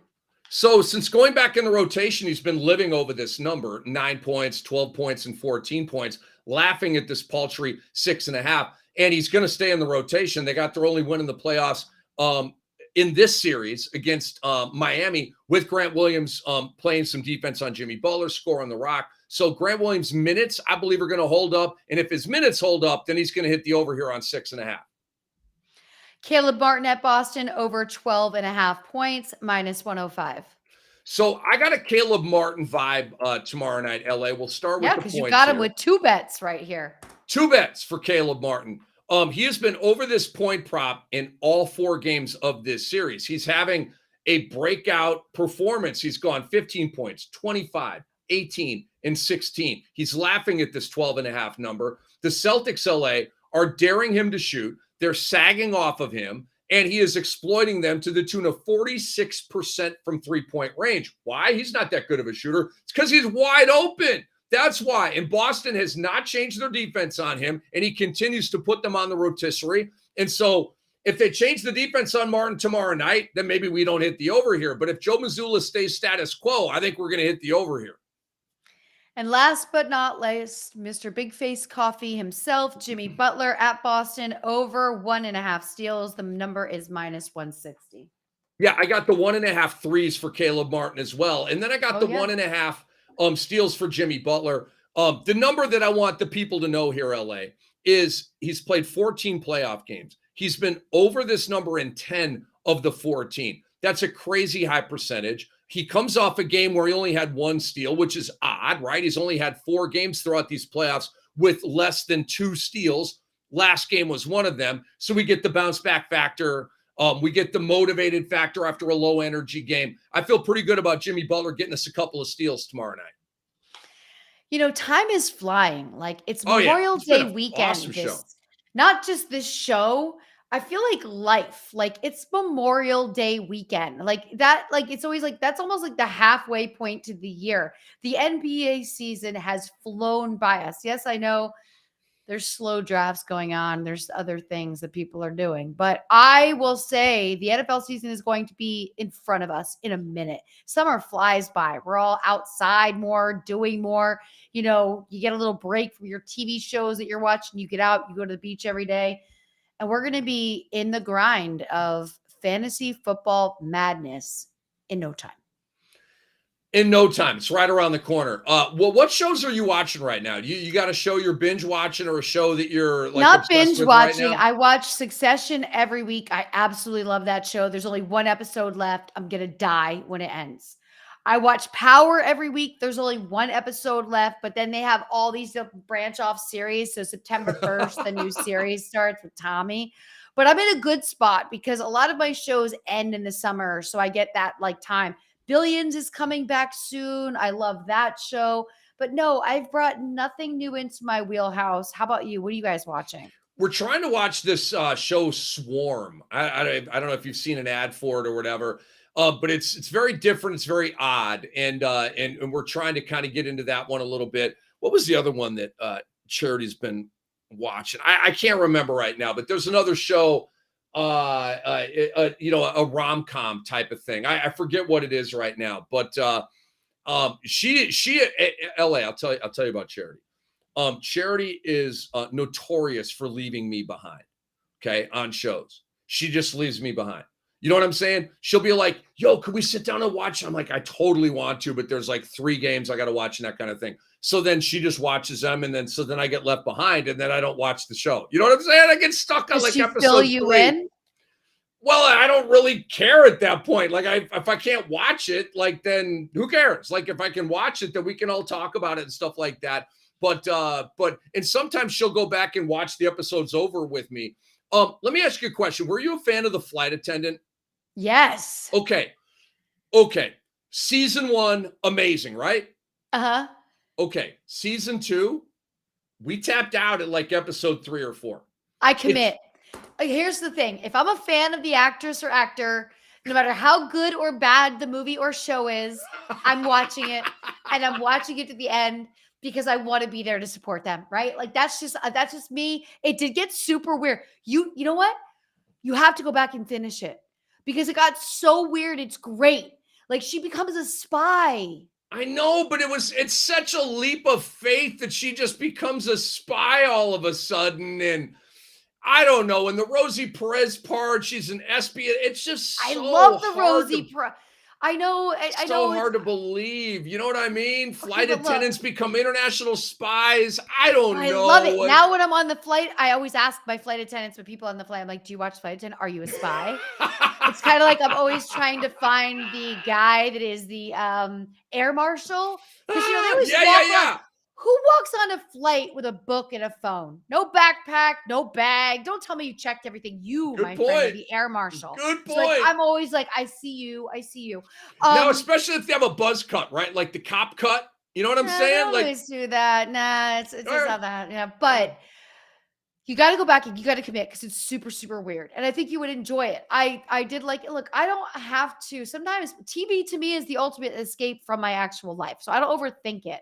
That's what the news is for. Okay. If I want to overthink I'm something, saying that right now. Love and Death is the other show that me and Charity have been trying to watch. Have you watched that one? Not at all. What channel? What's it about? Is it a reality show? It's on Max. Again, HBO Max is now Max. I don't even know what the hell all that is. Yeah, by the way, this is a great question. I appreciate you, Mr. Scampers. So obviously, Rick, if you have a problem with flight attendants becoming spies, you don't believe that turtles can become mutant ninjas in their teenage years either. Remember the Teenage Mutant Ninja but Turtles? that's more like cartoony, right? Where you totally suspend reality and disbelief, right? Because it's a cartoon. All right, it's mutant ninja turtles that live in the sewer and they save the day. Like, okay, but like this is like real life stuff, I guess. And I don't know. It's well made. The acting's very, very good. Me and Charity, we just got, I don't know, maybe that season LA starts really boring. We just got bored and we ran out of gas with it. Should we go back and stoke up Flight Attendant season 2? When does it start to pick up? I don't know. I just committed, and I have 3 friends. We watch all the same shows that when we talk, we can talk about our shows. And so they were committed to I just finished Working Moms. That's a show on Netflix I really like. All of my friends watch it. And you would think by the title Working Moms, I would not watch it, but it is so great. And my girlfriend's like, oh, the new season dropped. I finished it. And this was like a couple weeks ago. I'm like, oh my gosh, when did it drop? She's like, last week. I just watched them all. You know, they're short. And I was like, it's going to take me a couple of weeks with NBA and everything I've got going on. I can only do an episode here or there, but it was so good that I actually ended up finishing it like on my iPad at an airport. Like I just couldn't stop. I was like, I'm going to walk through the airport like this, watching it, but it was really good. For all of you in the room, we appreciate you. Make sure that you are sharing all the links to all this. It was great to talk to my friend Adam Ronus and friend of the show, Nick Hamilton. I know, Rick, you'll be watching this game tomorrow night. I know that you think Jimmy Butler can beat the Denver Nuggets, but I'm going to tell you right now, that is not the case. The Denver Nuggets are taking home the hardware. I'm going to get a photo of myself with it. I am looking at my schedule to figure out when I go to Denver to catch one of these games. I because love it. You know that I am not going to not go. Okay, I'm not going to not go. You at a finals game in Denver at Ball Arena. It just sounds right. It just sounds like it needs to happen. I've been the biggest supporter of Ball Arena, Rocky, and the Denver Nuggets. I believe that I deserve to go to these games. You are a super fan at this point. I think we now put the adjective in front of fan. Look, LA, I need to do more rumination on this. I need to see how this Boston-Miami series ends. Like I've been saying, you know, I'm hung up. I'm playing tennis in my brain. I may ultimately go chalky with this and say Denver. I'm just betting against Miami feels really uncomfortable to me right now. And like I said with Nick, like every team they've played had more talent than them, and it hasn't mattered. Sorry for you. I'm really conflicted on that. I do not want you to be uncomfortable, but I want you to win. Everybody, thank you so much for being here with us. Thank you to our producer, Tyler Better Boss, everybody in the room listening to Lisa Ann and Rick Kamla right here. Better Sports Live on the Better Sports Network. We will be back next Wednesday, and tonight you can stay tuned to listen to me and Britt Flynn on her fantasy story. So that was that. Have a great night, everybody. Thank you for being here with us. And Rick, enjoy the game tomorrow night. Peace.